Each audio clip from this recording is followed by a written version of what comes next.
Buzz l'éclair, ranger de l'espace. Il y a longtemps qu'on s'était vus.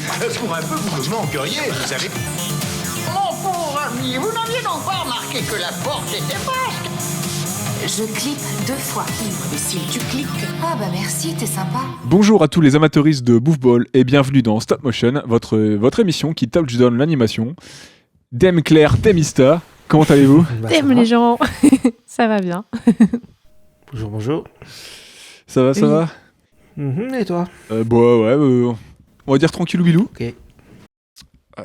Comme d'habitude, j'espère que les auditeurs et auditrices vont bien aussi.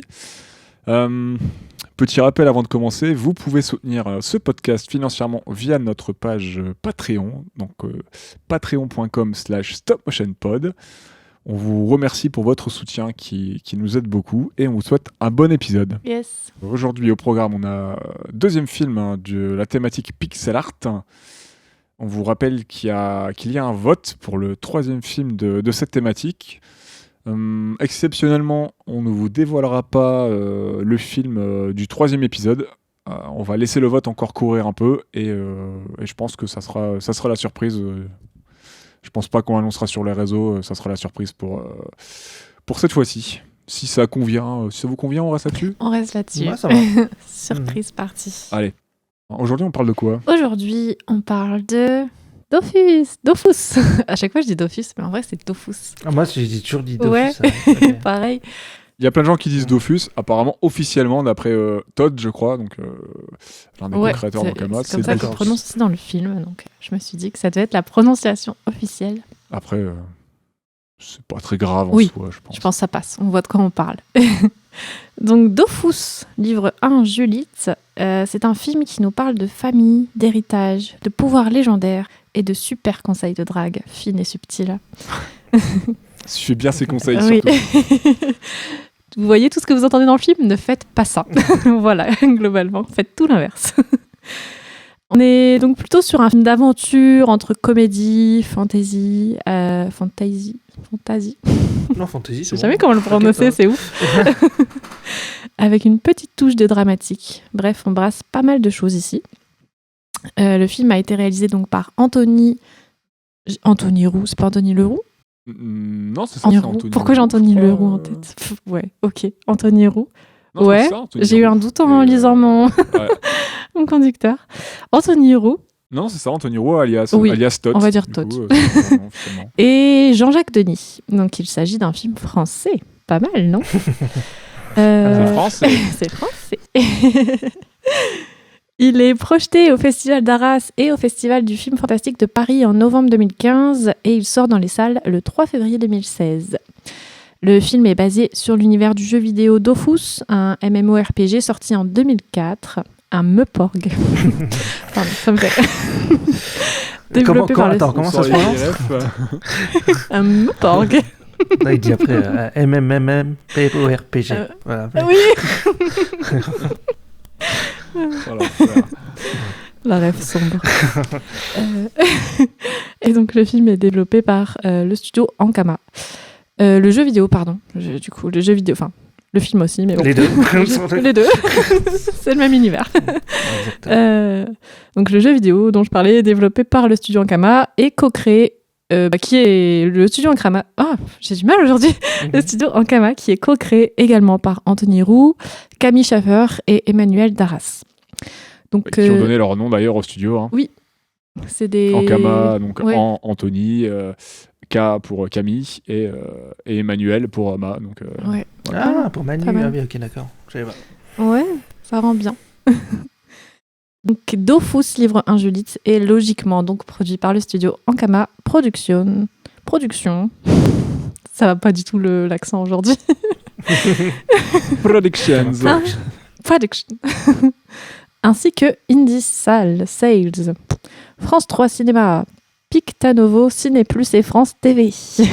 Rien Il que y a ça. du monde, quoi. Il y a du monde. Ouais.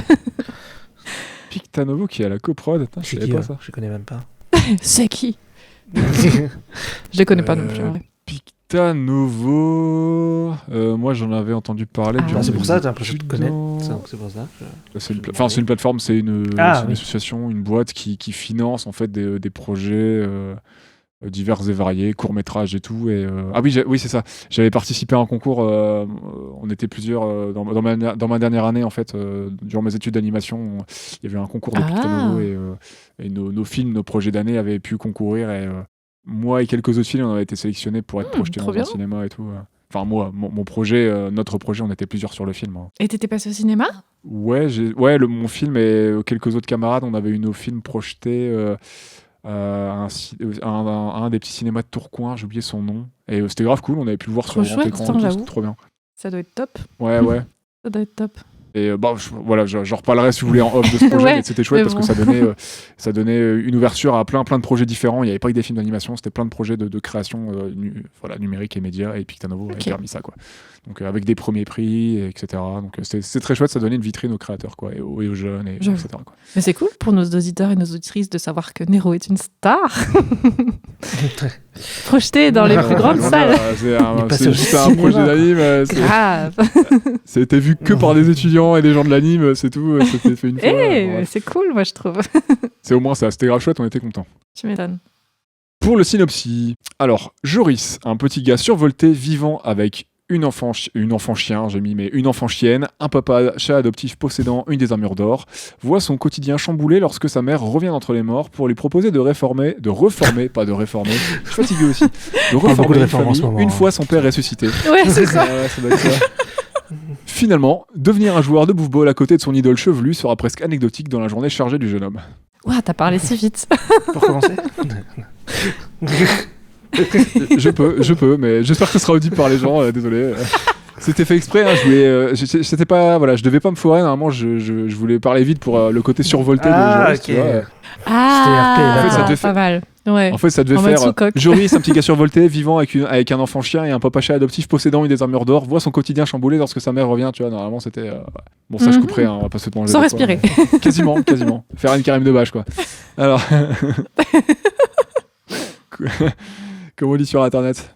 Avant de poser la question comment est-ce qu'on a découvert le film, est-ce que vous connaissiez déjà un peu Dofus avant de découvrir le film? Est-ce que vous avez déjà lu Dofus, joué à Dofus, regardé par exemple Wakfu, joué à Wakfu, joué à Dofus, enfin bref. Ben pour ma part, je connais Dofus parce que c'est pas moi qui ai joué, c'est mon frère, et mon frère il a beaucoup joué. Donc un gros farmer à la maison. J'ai vécu pendant un petit moment avec un jeune ado qui ponçait Dofus tous les soirs. C'était la musique retentissait à fond dans le salon. Donc je vois de quoi on parle. J'ai déjà du coup un peu regardé à quoi ça ressemblait tout ça. Et en même temps, il y avait pas que mon frère qui ponçait le jeu. Hein. Dans mon entourage, il y avait pas mal de gens qui jouaient à Dofus. À un moment, c'était un peu genre le MMORPG du moment, quoi. Enfin, genre tout le monde jouait à ça et ça dure un petit moment. Après, comme ils ont plein de médias, en vrai, je crois que j'ai déjà dû feuilleter le manga, même si j'ai pas tout lu, le manga Dofus. Et perso, moi, j'étais une fan de leur peluche. Donc, voilà. J'ai les chachas, chien, forcément. Les petits singes, le petit bouffetou, j'ai tout. Voilà, parce qu'ils ont créé comme des personnages très mignons. Il faut le dire. Ouais, mais puis le chara design, il est chouette, on va pas se mentir. Ouais, de ouf. Il y a un beau taf dessus quand même. Ouais, je crois que pendant un moment d'ailleurs, Dofus ça a été un des MMO, pendant un moment ça a été le MMO le plus joué en France pendant une courte période. Ah ouais. Donc, ce qui est ça m'étonne pas mal du tout en vrai, parce qu'il y avait des gros concurrents à l'époque. On a eu des WoW, World of Warcraft et compagnie. Et, en vrai, il s'est très bien positionné en France pendant un moment, quoi. Et toi, Ista, quelle est ton histoire avec Dofus? Dofus. Moi, je pense que la première fois que j'en ai entendu parler, c'était... En fait, Dofus, c'était le... Moi, j'ai pas joué. C'est le MMO des gens qui avaient pas de sous. Et moi, j'avais des sous. Donc, moi, je jouais à WoW. Excuse-nous. Rire de droite. Exactement. Et... Non, mais sur le coup, j'ai pas joué. Par contre, j'ai vu toutes les saisons de Wakfu que j'aimais beaucoup. Trouvais ça très cool et voilà quoi. En gros, c'est tout. Ok. Voilà. Ah, donc je suis le seul à avoir farmé comme un gros. Non, je déconne. Non, je te crois pas. Non, moi j'ai jamais été trop MMO et la période à laquelle où j'ai commencé à mettre MMO, j'ai juste essayé Dofus, mais je m'y suis jamais vraiment mis, ça me tentait pas plus que ça. C'était pas assez dark. Je sais que c'est vraiment... Pour toi. Non, c'est vraiment pas ça, c'est que j'ai fait très peu de MMO finalement avec un abonnement déjà. j'aimais bien le tour par tour. Et j'aimais bien les visus de Dofus, c'est ce qui m'a fait essayer. Mais je sais que c'est un jeu qui demande énormément de temps, c'est beaucoup de farm et tout. Et moi, c'est pas forcément quelque chose qui m'attire. Je jouais à pas mal de choses et j'avais pas forcément le temps de me concentrer sur un jeu aussi, aussi exigeant. Et le farm, c'est pas trop mon kiff. Donc ouais, le farm, c'est vraiment pour les gens, pour les gens qui sont pas forcément familiers du langage un peu de jeu, j'ai utilisé un autre terme anglais, ça va pas le faire. Que tu collectes des trucs pendant la même chose pendant 50 heures, on va dire. Exactement. Voilà. C'est s'investir pendant pas mal de temps à tuer des monstres, à chercher les trucs, etc. pour avoir du stuff. de nouvel équipement, ce qu'on veut, etc. quoi. Donc, par contre, j'ai essayé Dofus, j'ai essayé Wakfu. D'ailleurs, lors d'un event public, j'avais même gagné une épée gonflable. Une épée gonflable, ok. Bref. Et j'ai vu les épisodes de Wakfu, donc j'avais déjà feuilleté les bandes dessinées, tout ça. Il y a une série Dofus, je crois, non, à ouais. l'époque. Une petite série. Ouais. Oui. Elles ont jamais trop marché leurs séries, même si elles étaient pas mal. Wakfu a quand même même celle Wakfu. contre. J'allais dire celle Wakfu, elle a bien marché, je crois. Wakfu, je crois qu'à la télé, elle a pas fait tant de chiffres que ça. Même si les gens l'avaient apprécié, je crois que l'audimat, c'était pas. Moi, je crois que j'avais vu qu'en fait, le truc, c'est que les gens qui regardaient, c'était les trentenaires ou des trucs comme ça. Genre les 20-30 ans et pas les gosses, quoi. Et c'est pour ça qu'ils avaient pas un audimat de ouf, en fait. Ouais, parce qu'il y a aussi le fait que les gens qui suivaient Dofus ont aussi grandi. Du coup, maintenant, la moyenne d'âge des joueurs de Dofus, etc. et tout, a aussi grandi. Hein, donc, c'est ça qui a changé. Donc voilà, quoi. Moi, je connaissais un tout petit peu l'univers, on va dire, vraiment très rapidement, mais je suis pas non plus un aficionados de l'univers, quoi. Voilà. Pourquoi est-ce qu'on a choisi ce film dans cette thématique, donc pixel art non. Attends. J'avais oublié de poser la question, j'ai passé une étape, mais pourquoi comment est-ce qu'on a découvert ce film en fait? Voilà. Je me disais aussi, putain, je suis pas là. On brode, là je pars en cacahuète, là, il y a de l'impro, on est là pour ça, mais bon. Comment est-ce qu'on a découvert le film? Comment est-ce que vous avez découvert le film? J'ai vu une bande-annonce. Non, mais je regarde Wakfu, donc après j'ai entendu parler de ça, et puis j'ai été le voir au cinéma, sur le coup. On était 3 dans la salle, voilà. Ah, ok. Il y avait un père et son fils et moi. C'était... Ouais. Donc oui, ils ont pas eu une audience de ouf, il a pas très bien marché le film, mais... Non, il a fait dans les 100 000 entrées à peine. Ouais, c'est vraiment très peu. Il est pas sorti en bon moment, il a été un peu décalé, il y avait d'autres projets, gros projets attendus en même temps, il n'y a pas une com de ouf, je crois. Et... Moi, j'avais lu qu'ils avaient quand même pas mal d'avant-premières, non? Il y a pas une histoire comme ça, pour les fans et tout? Ouais, en fait, il y a eu beaucoup d'avant-premières. Apparemment, il y a eu pas mal de com. Les amateurs de Dofus étaient au courant et tout, mais en termes de grand public, ça s'est pas hyper bien. Je sais pas dans le détail, mais il n'y a pas eu de la com de ouf. Moi, j'en ai entendu parler.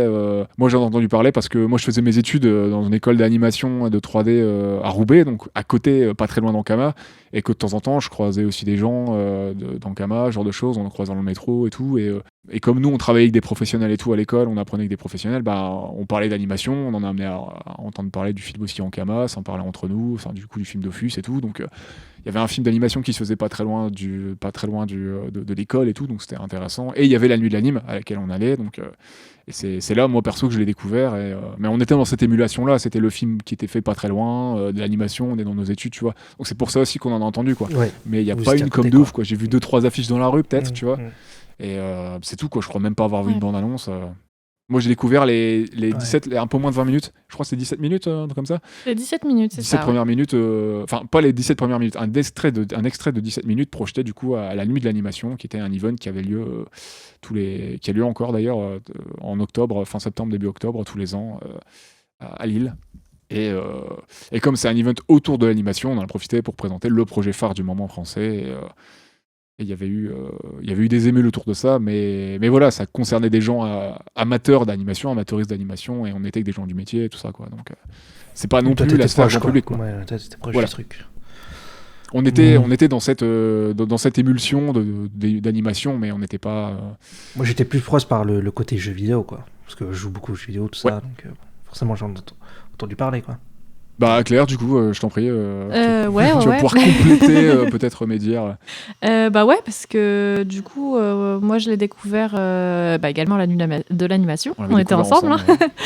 C'était l'édition 2015 du coup. C'est la même année où vous avez projeté d'ailleurs Avril et le monde truqué. Donc on avait vu ces deux métrages à ce moment-là. Enfin, du coup, Dofus, c'était un extrait. On parle beaucoup trop de la nuit d'animation, je crois. Ouais, mais bon, on y a passé une grande partie de notre adolescence, donc. Ouais, on a squatté. Une fois par an, mais.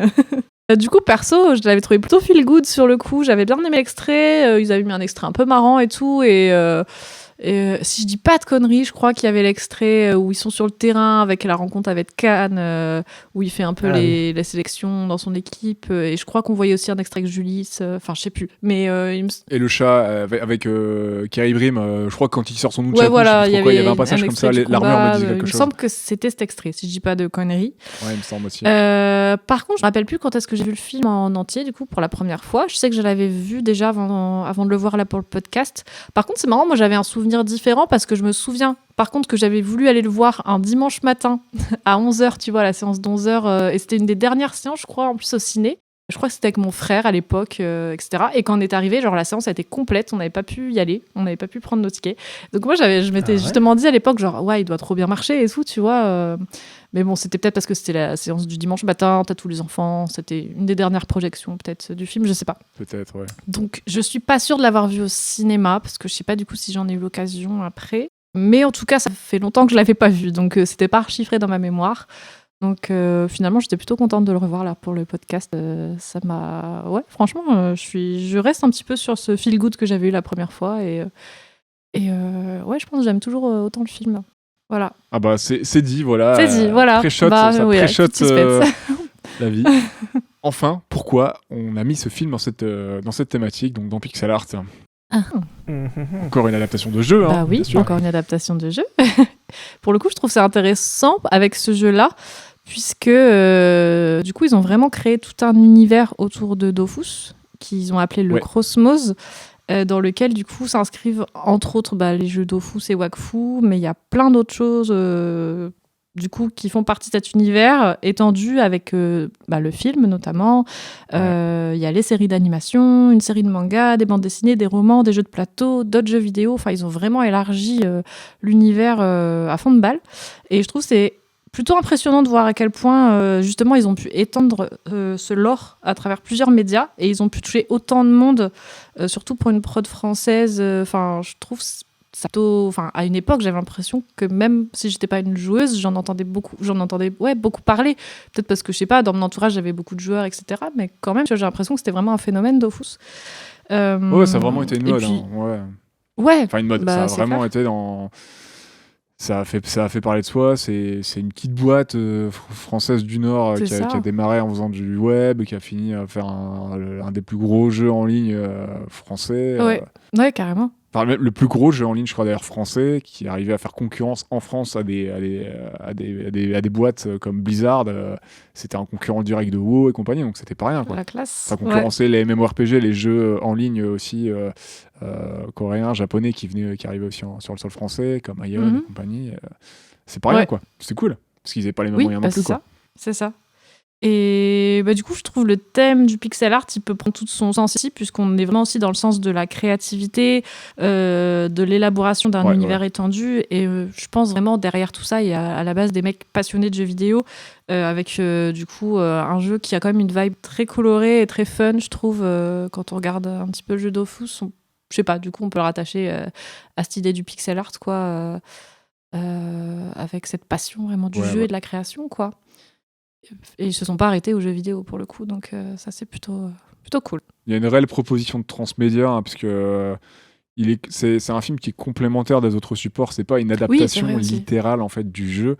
C'est une histoire qui va venir compléter l'univers en fait déjà établi par le jeu et qui perdure et qui s'étend via les autres médias, et le film va venir compléter ça et apporter des nouvelles infos et pas juste pas comme par exemple Street Fighter où on va reprendre les persos, on va se batouiller pour faire un film. Oui, c'est pas la même intention quoi, d'adaptation, tout simplement.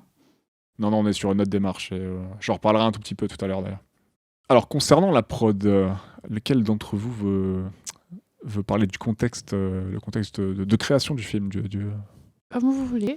Ouais, je vais faire. Allez, Alors, le film en projet depuis 2008 était initialement pensé pour faire partie d'un lot de plusieurs métrages animés, notamment plusieurs OAV qui devaient chacun traiter d'un des héros du film.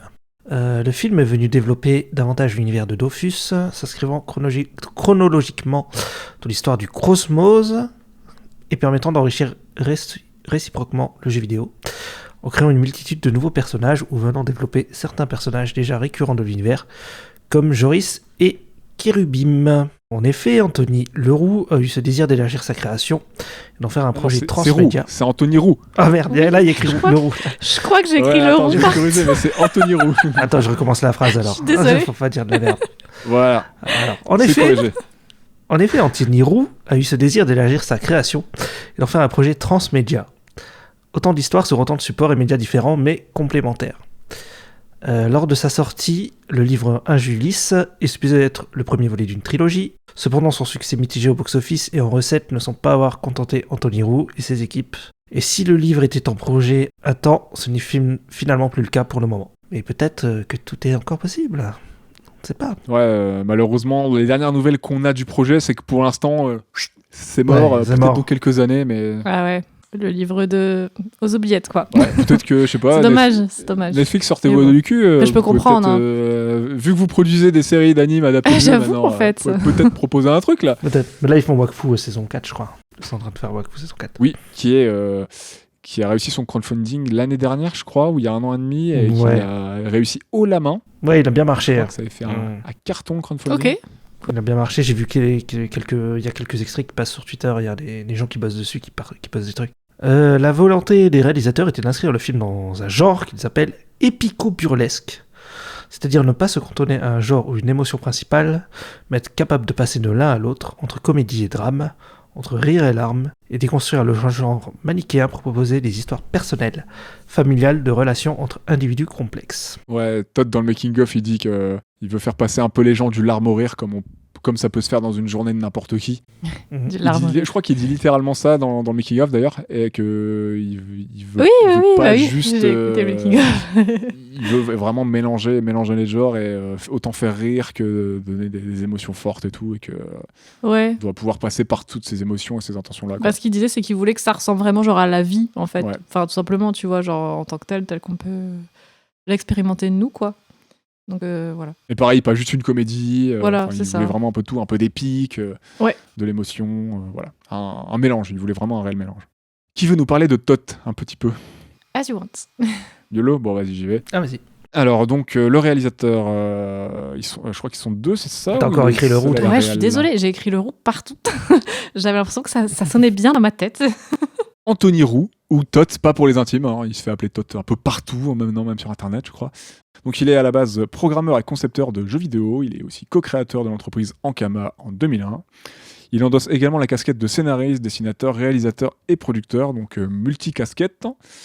Face au succès, Ankama crée par la suite différentes branches, dont entre autres Ankama Animation, Ankama Board Game et Ankama Edition. Il y a aussi Ankama Games, Ankama Products.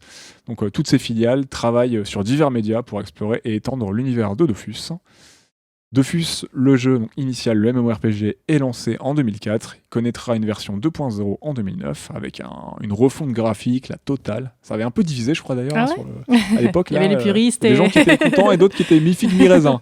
Le jeu se nommait initialement Artislot, donc duel, et n'était pas un MMORPG. Je crois que c'était affrontement entre joueurs, je crois, un truc comme ça. Ouais, un joueur vs joueur. Ouais. En mode PVP, player versus Voilà. player.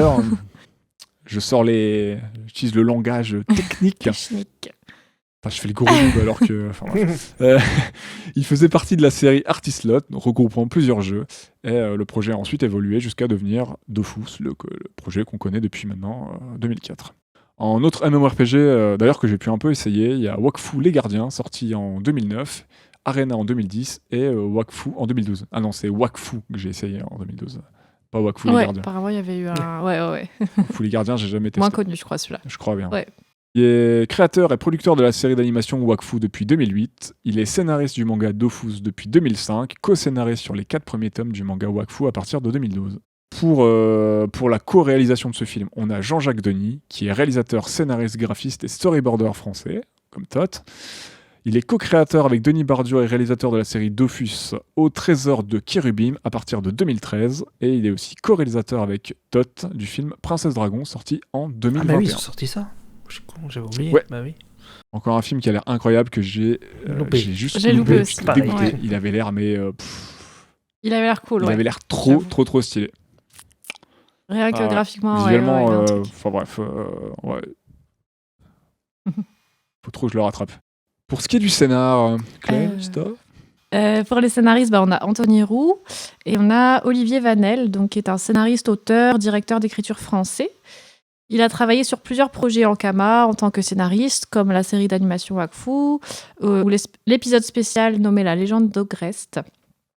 Il a travaillé également sur d'autres projets qui sont Parlier en Kama, les séries d'animation Choupi, Marsupilami, Funky Cops, Papyrus, Mission Odyssée, Yakari Goa, Parture et les enfants de la table ronde, etc. Entre autres. Il a bossé sur pas mal de trucs. J'aimais bien ça, Papyrus. Ouais. Mais il y avait des BD aussi, hein. Je crois que c'est adapté d'une BD. Ouais. Ou ouais, parce que moi, visuellement, je vois les BD. Mais ouais. Et il a aussi écrit en tant que scénariste des romans Marsupilami. Donc apparemment, il y a pas mal taffé sur Marsupilami. Beaucoup d'adaptations de BD, en fait, finalement, apparemment. Ouais. Qui veut parler de la production Ankama. Donc le studio, c'est Ankama Production, filiale d'Ankama créée en 2007. Donc ils ont fait un court-métrage qui s'appelle Gultar le Barbare, sorti en 2007. À partir de 2008, la série Wakfu. Ils ont fait une série en stop-motion qui s'appelle Debil Stars, qui est réalisée par Pierre Fernandez en 2010-2011. Ils ont produit 2 saisons de la web-série Le Visiteur du Futur en 2010.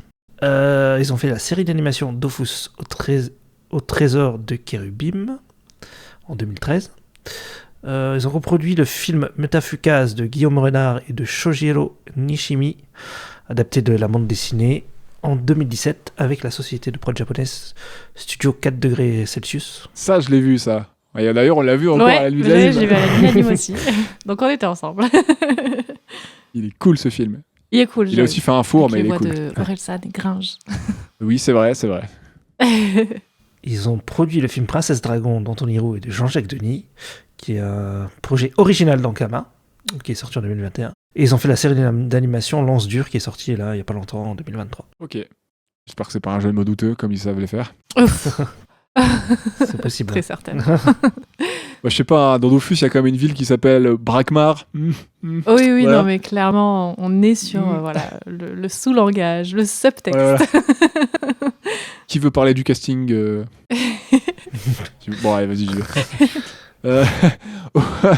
Au casting de ce film, on a Laetitia Lefebvre qui fait Jolis, on a Sovan Delanoë qui fait Joris, Claire Barada qui fait Lilotte, Jean-Claude Donda qui fait Kérubim Crépin, Elisabeth Ventura qui fait Baccara, Emmanuel Grady qui joue Can Carcasse, donc le fameux, et on a Bernard Allan qui fait Hacham.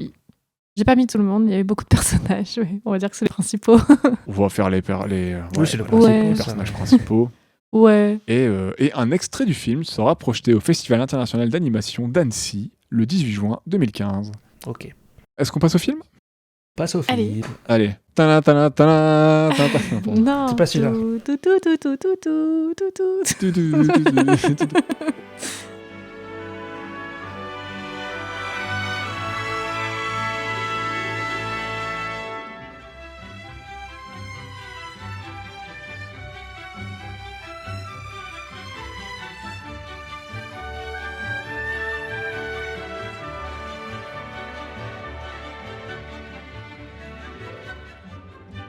Alors, qu'avez-vous pensé du film ? Pour vous, c'est une redécouverte ? Pour moi, c'est une... Découverte. Ah, tu l'avais pas vu? Moi, en fait, je l'ai loupé. Je me suis dit, Ah, t'as vu des extraits, ok. Ouais. je verrai au moment venu, quoi. Et du coup, je ne l'ai jamais rattrapé. Je me suis dit, vas-y, on va le mettre dans le podcast. Donc, je vais attendre le podcast pour le voir pour maintenant. Et voilà, quoi. Il y a des projets comme ça. Tu les loupes et t'as loupé le coche. Et puis... C'est comme la vie, un peu. Et puis, ouais. Ouais, exactement, ouais, c'est comme la vie. Ouais. Voilà, On passe à côté de belles opportunités. T'as fait de la philo, toi? Ouais. J'ai eu 7 sur 20 au bac. Toi-même, tu sais. Ah, bah, ok. Là, je comprends mieux ouais. Bah écoutez, c'est pour ça que je fais des podcasts maintenant. Bah lequel d'entre vous veut commencer pour donner son avis sur Dofus? Donc là, elle a écrit un truc, moi j'ai rien écrit, donc je vais improviser. Donc, Ah, l'impro. Allez, bah vas-y. J'y vais? Bon, ok. Ouais.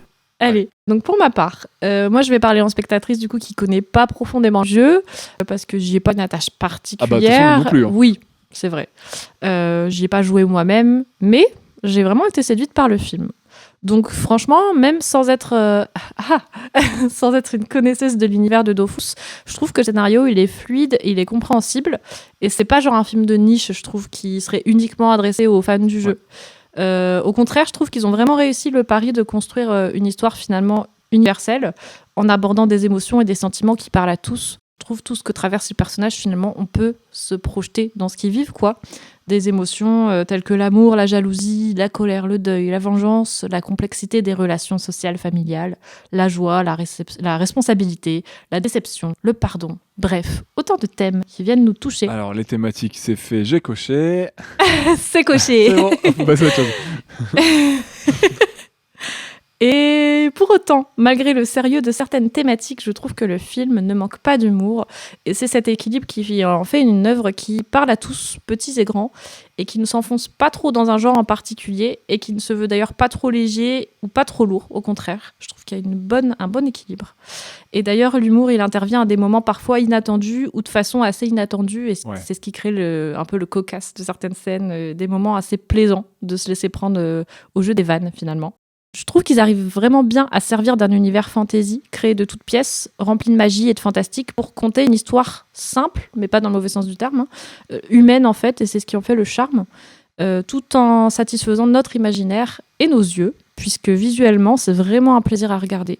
Que ce soit les décors de la ville, très colorés, dans un style un peu peinture aquarelle, les chara-designs sympathiques des personnages qui sont très expressifs, parfois même un peu caricatural, mais sans être ridicule. Ouais. Sauf quand la scène s'y prête, voilà, c'est dans un registre comique, etc. Les séquences des combats, je les ai trouvées trop stylées et vraiment bien chorégraphiées. Bref, j'ai pris du plaisir à revoir le film. Et si je devais aller citer peut-être un point négatif, c'est peut-être que le film est un chouïa long par moment.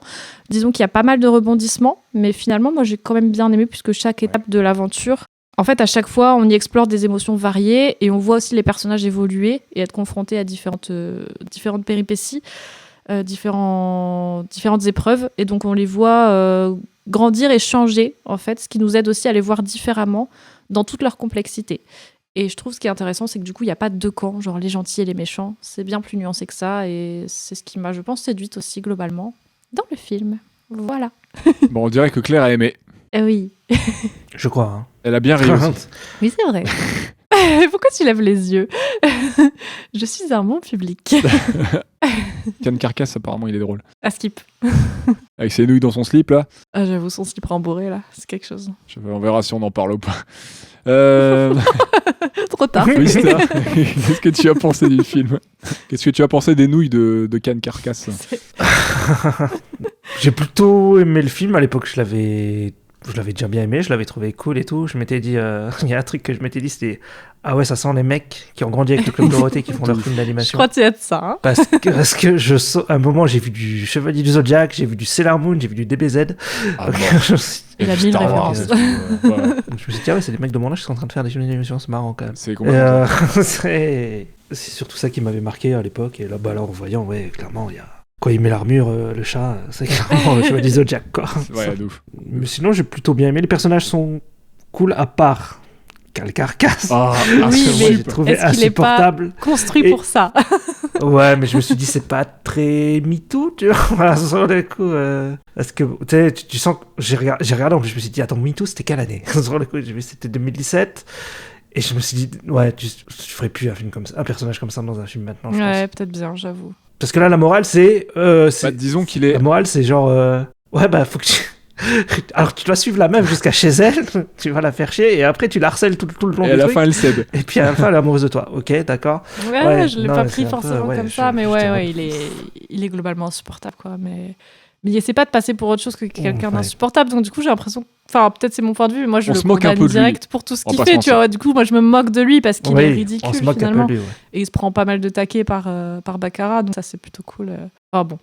J'ai plutôt vu comme ça. Mais oui, je comprends tout à fait. Ouais, C'est mais vrai bon. que. Oui et non, quoi. Vu que le sujet est sur la table, moi, à la rigueur, Can Carcasse, ça me dérange pas parce qu'on se moque quand même pas mal de lui. Il est Ouais. insup. Le seul truc qui m'a un peu dérangé par rapport à lui, c'est que, du coup, Baccarat, à un moment, elle va céder. Et c'est dommage. Et je pense Ouais. qu'elle aurait Oui, peut-être c'est pas ça. dû. Non, mais c'est ça. Parce qu'elle lui rentre dedans, c'est super drôle. Ouais. Quand Même elle. s'il y a une scène post-générique, je sais pas, t'as vu la scène post-générique ou pas? Ouais, Oui, on a vu la scène finalement, post-générique, mais je me disais, oui, c'est dommage oui. qu'elle ait cédé. Enfin, ou qu'elle ait un peu cédé. Elle aurait dû céder sur un vrai moment peut-être de bravo, ou un moment où il change, et pas juste. Oui. Genre à la fin, ah, t'as fait ça pour moi, en échange, on fera un date. Bah non, ça se négocie pas, t'es sérieux quoi, t'es une ordure depuis 2 jours, et là, d'un coup. Donc, en soi, je comprends parce que le personnage, il est insupportable. Ouais. Il est pas fait pour qu'on s'attache à lui. Toxique, débile. Ah, mais j'ai pas l'impression là, moi, c'est ça le problème. J'ai l'impression qu'ils veulent qu'on s'attache à lui. Hein. Ah ouais? Peut-être un peu à la fin. Mais moi, je me Oui, suis pas du tout à la attaché à lui. fin, oui, C'est là. insupportable. Je déteste ce genre de personnage. Ouais, moi j'ai l'impression que c'est vraiment genre le Même mec si- un peu ridicule. Le boulet en fait. Le boulet dans l'histoire. Oui. Ouais, mais S'il je y pense a que tu veux le un tout ou deux trouver un peu actes rigolo héroïques, quand même, mais- quoi. Ouais, rigolo. Mais peut-être pas dans le sens où je m'attache à lui, quoi. Plus dans. Je dis, ouais, bon, c'est le comic relief, tu vois. Genre, il est là pour faire rire à ses dépens, puisqu'il est ridicule, tu vois. Ouais, il m'a pas beaucoup fait rire, à part un moment. Mais Ouais. genre quand il dit elle dit vous connaissez l'amour, il dit si ça je connais bien. Moi je Oui, je j'ai m'adore et même tout. moi. Bon ça m'a fait rire sur le coup. Ouais. Moi je m'aime et tout, mais Ouais, c'est Baccarat qui est drôle quand elle lui envoie des Oui, trucs. oui, voilà. Quand c'est ça qui elle est a rien à marrant. foutre et Ouais. qu'elle s'en va. Ça, c'est. Petite Ça, c'est trop balle marrant. perdue, là. Ouais. C'est du Et ça caviar. fait trop plaisir dans ces moments-là. T'es genre, bim, prends ça. Ah, yes. Et du coup, c'est Ouais. encore plus dommage qu'à la fin, limite, à un moment, Elle elles sont en hésite, mode. c'est vrai. Peut-être qu'en fait. Elle hésite. Mais quand elle revient à la raison, finalement. Genre, non, c'est mort, mec. Mais non, éclate-lui les couilles littéralement avec ton épée de bah, en lumière vrai, là. moi et- c'est des tropes qu'on a déjà vu ça, la meuf qui est avec un mec insupportable puis à la fin Ouais, elle est c'est amoureuse vrai. et puis Ouais. il y a ça dans Indiana Jones par exemple, dans Indiana Jones 2 la meuf elle trouve Indy insupportable et tout et, voilà. Oui, c'est vrai, c'est Tu cool. vois. Ouais, c'est exactement ça. Et je suis pas trop fan de ça quoi, je trouve pas ça mais voilà. Moi, je comprends. Mais sinon Joris cool et tout Après, c'est aussi des bonhommes qui ont grandi avec ça, qui ont fait le film, donc ouais peut-être aussi, il y a ça aussi ouais. tu retrouves tous ces tropes là de Oui, trucs qu'on connaît oui, un peu. c'est hein, clair. donc. Ouais. Après, les autres personnes sont tous très, très cool et tout. Moi, je connaissais le Joris badass, c'était sympa de voir le Joris enfant. Sur le coup, parce que le Joris de Wakfu, quoi. Ouais. Et puis, c'est bien animé, c'est beau, c'est joli. Moi, j'aime bien le style. Julie, ça est super classe. Et voilà, non, mais c'est un bon moment, c'est un bon film. Il y a des bons trucs, il y a des bonnes bastons. Ouais, j'ai plutôt bien aimé quand même le film. Voilà. Eh ben, je vais être le seul à. Non, je déconne. Tortille la salière. Allez, on va sortir le sel et le poivre. La sauce piquante. J'ai cru. Non, assaisonnement. je pense que ça va être comme vous. Dans l'ensemble, c'est vraiment très sympa. Je me souvenais que des quelques minutes que j'avais vu à l'époque, que j'avais trouvé jolie et intrigante, mais ça ne m'a pas empêché d'être quand même surpris quant à la qualité globale du film, qui dès l'intro que j'ai découverte pour l'occasion est super bien. Alors le film est ambitieux, ça se sent très vite, que ce soit dans l'anime, les décors, le chara design, enfin le film il m'a pris tout de suite avec ses visuels qui sont vraiment très soignés. Il y a un boulot monstrueux qui est fait sur le film visuellement. Claire, je suis d'accord avec toi, le film est facile d'accès. J'ai quelques notions rapides, donc comme j'ai dit un peu plus tôt, l'univers Dofus, mais ça relève du détail. Et pour ce film, il n'y a pas besoin de connaître les jeux, les livres, les séries pour apprécier son histoire, le récit qu'il nous conte tout simplement. Le film, il nous donne les outils nécessaires pour qu'on puisse comprendre son récit, ses enjeux, et ça pose même des bases pour d'éventuelles suites. Donc ça, c'est positif parce que c'est bien fait. On n'a vraiment pas besoin d'outils en plus pour comprendre le film. Donc ça, c'est vraiment très cool. Je me suis pas senti lésé. Pour moi, ça manque quand même un peu de lore au niveau des races, Ah oui, parce c'est que je que- me souviens elles des sont pas- races, Ouais. des personnages et... Mais je pense qu'ils auraient introduit d'autres Ouais. trucs avec les suites, mais je pense qu'ils se sont concentrés Oui. sur les éléments nécessaires pour le récit, tu vois. Parce que je sais que... Parce que Can Carcass, il a une race, ils font des trucs spéciaux, je sais plus ce que c'est, mais... C'est un yop. Je sais Je crois. il y avait le personnage dans Wakfu. Ouais, les Yop, voilà, bah, c'était Ouais. ça. Dans Wakfu, ils disaient, ouais, en fait, ils sont débiles, mais ils sont trop forts, ou je sais plus quoi. Il y a Ouais. une histoire comme ça. C'est ça, ouais. Ce qui est... On n'a oui. pas trop le lore au niveau de ça qui est expliqué, quoi. C'est vrai. C'est vrai. Bah c'est pareil, on a 2 Hypermages qui sont au centre de l'intrigue et pourtant on sait pas qui ils sont en fait. C'est pareil. Hein. Après, t'en Oui. as pas besoin Ouais. pour comprendre le récit en Ouais. soi. C'est ça, c'est vrai. Ouais. Donc peut-être qu'on en aurait appris un peu plus avec les 2 films suivants. Mais comme il y a déjà beaucoup de lore à côté avec le jeu et tout, peut-être que c'était pas non plus. C'est peut-être une volonté pour ne pas Ouais. perdre les gens justement. Bah, pour. Plutôt Ouais. se concentrer sur un Pas scénario. que ce soit too much. Peut-être pour. Ouais. Si t'as aimé le film, tu vas aller voir Ouais. plus loin. Tu vas aller voir. Comme il y a toutes les séries, il y a les mangas, il y a les bandes dessinées, il y a vraiment énormément de choses pour étayer le lore. Le jeu, déjà, les 2 jeux, les 3 jeux. Les 4 ? Il y en a 4 maintenant de jeux, au total dans l'univers de Fus, je crois qu'il y a 4 jeux au total, je sais plus. Enfin bref, il y a vraiment de quoi faire en termes de lore, donc je pense que se concentrer sur le principal, moi ça m'a pas dérangé en tout cas. Mais je comprends. Non, mais c'est pas dérangeant. Tu comprends le film, mais. Bah, comme je disais, donc voilà, je trouve qu'on se sent pas lésé pour comprendre le film. Il manquait pas de rêves pour comprendre le film. Il y en avait quelques-unes que j'avais pas, mais c'était plus de l'easter egg qu'autre chose. Et ça, bon, c'est du bonus, on s'en fout tant que ça t'handicape pas pour le récit. Ouais. Il y a des personnages que j'ai trouvé stylés, on va en reparler un peu plus tard, mais il y a vraiment des personnages forts et très cool, hein, comme Kirubim, Julie ou Bakara par exemple. Ils sont vraiment chouettes à suivre. Et pour les petits bémols, moi je dirais que je suis pas exactement convaincu par Marlene, la caricature un peu gay, Ouais, folle folle. des années 70. Ouais. Ça a vraiment 50 ans de Ouais, retard, c'est ça. vraiment. Ouais. Même si elle est contrebalancée par celle du beauf mascu sportif qui est Ken Carcass, mais bref, moyen. Vraiment, le perso, il est beaucoup trop cliché. Et Ouais, ça, j'y ai pensé. vraiment pas la folie. Voilà. Enfin, clairement, il aurait pu sauter. Ça aurait peut-être pas été plus mal, quoi. Oui, surtout que c'est utilisé un peu pour Juste pour une vanne, quoi. du Enfin, comique, en fait. Donc, c'est un peu se Ouais. moquer, tu vois, de certains clichés, entre guillemets, reliés. Bah, c'est ça, quoi. LGBT et compagnie. Voilà, c'est ça. Donc, c'est pas... Ouais, j'ai Disons pas que c'est pas un trouvé ça personnage fou, qui a son donc, heure de... Enfin, son heure de gloire à un moment, quand même, tu vois, il aide au dénouement, tout ça, mais bon, enfin, c'est pas... Je suis Ouais. d'accord, c'est pas fou comme représentation. C'est ça.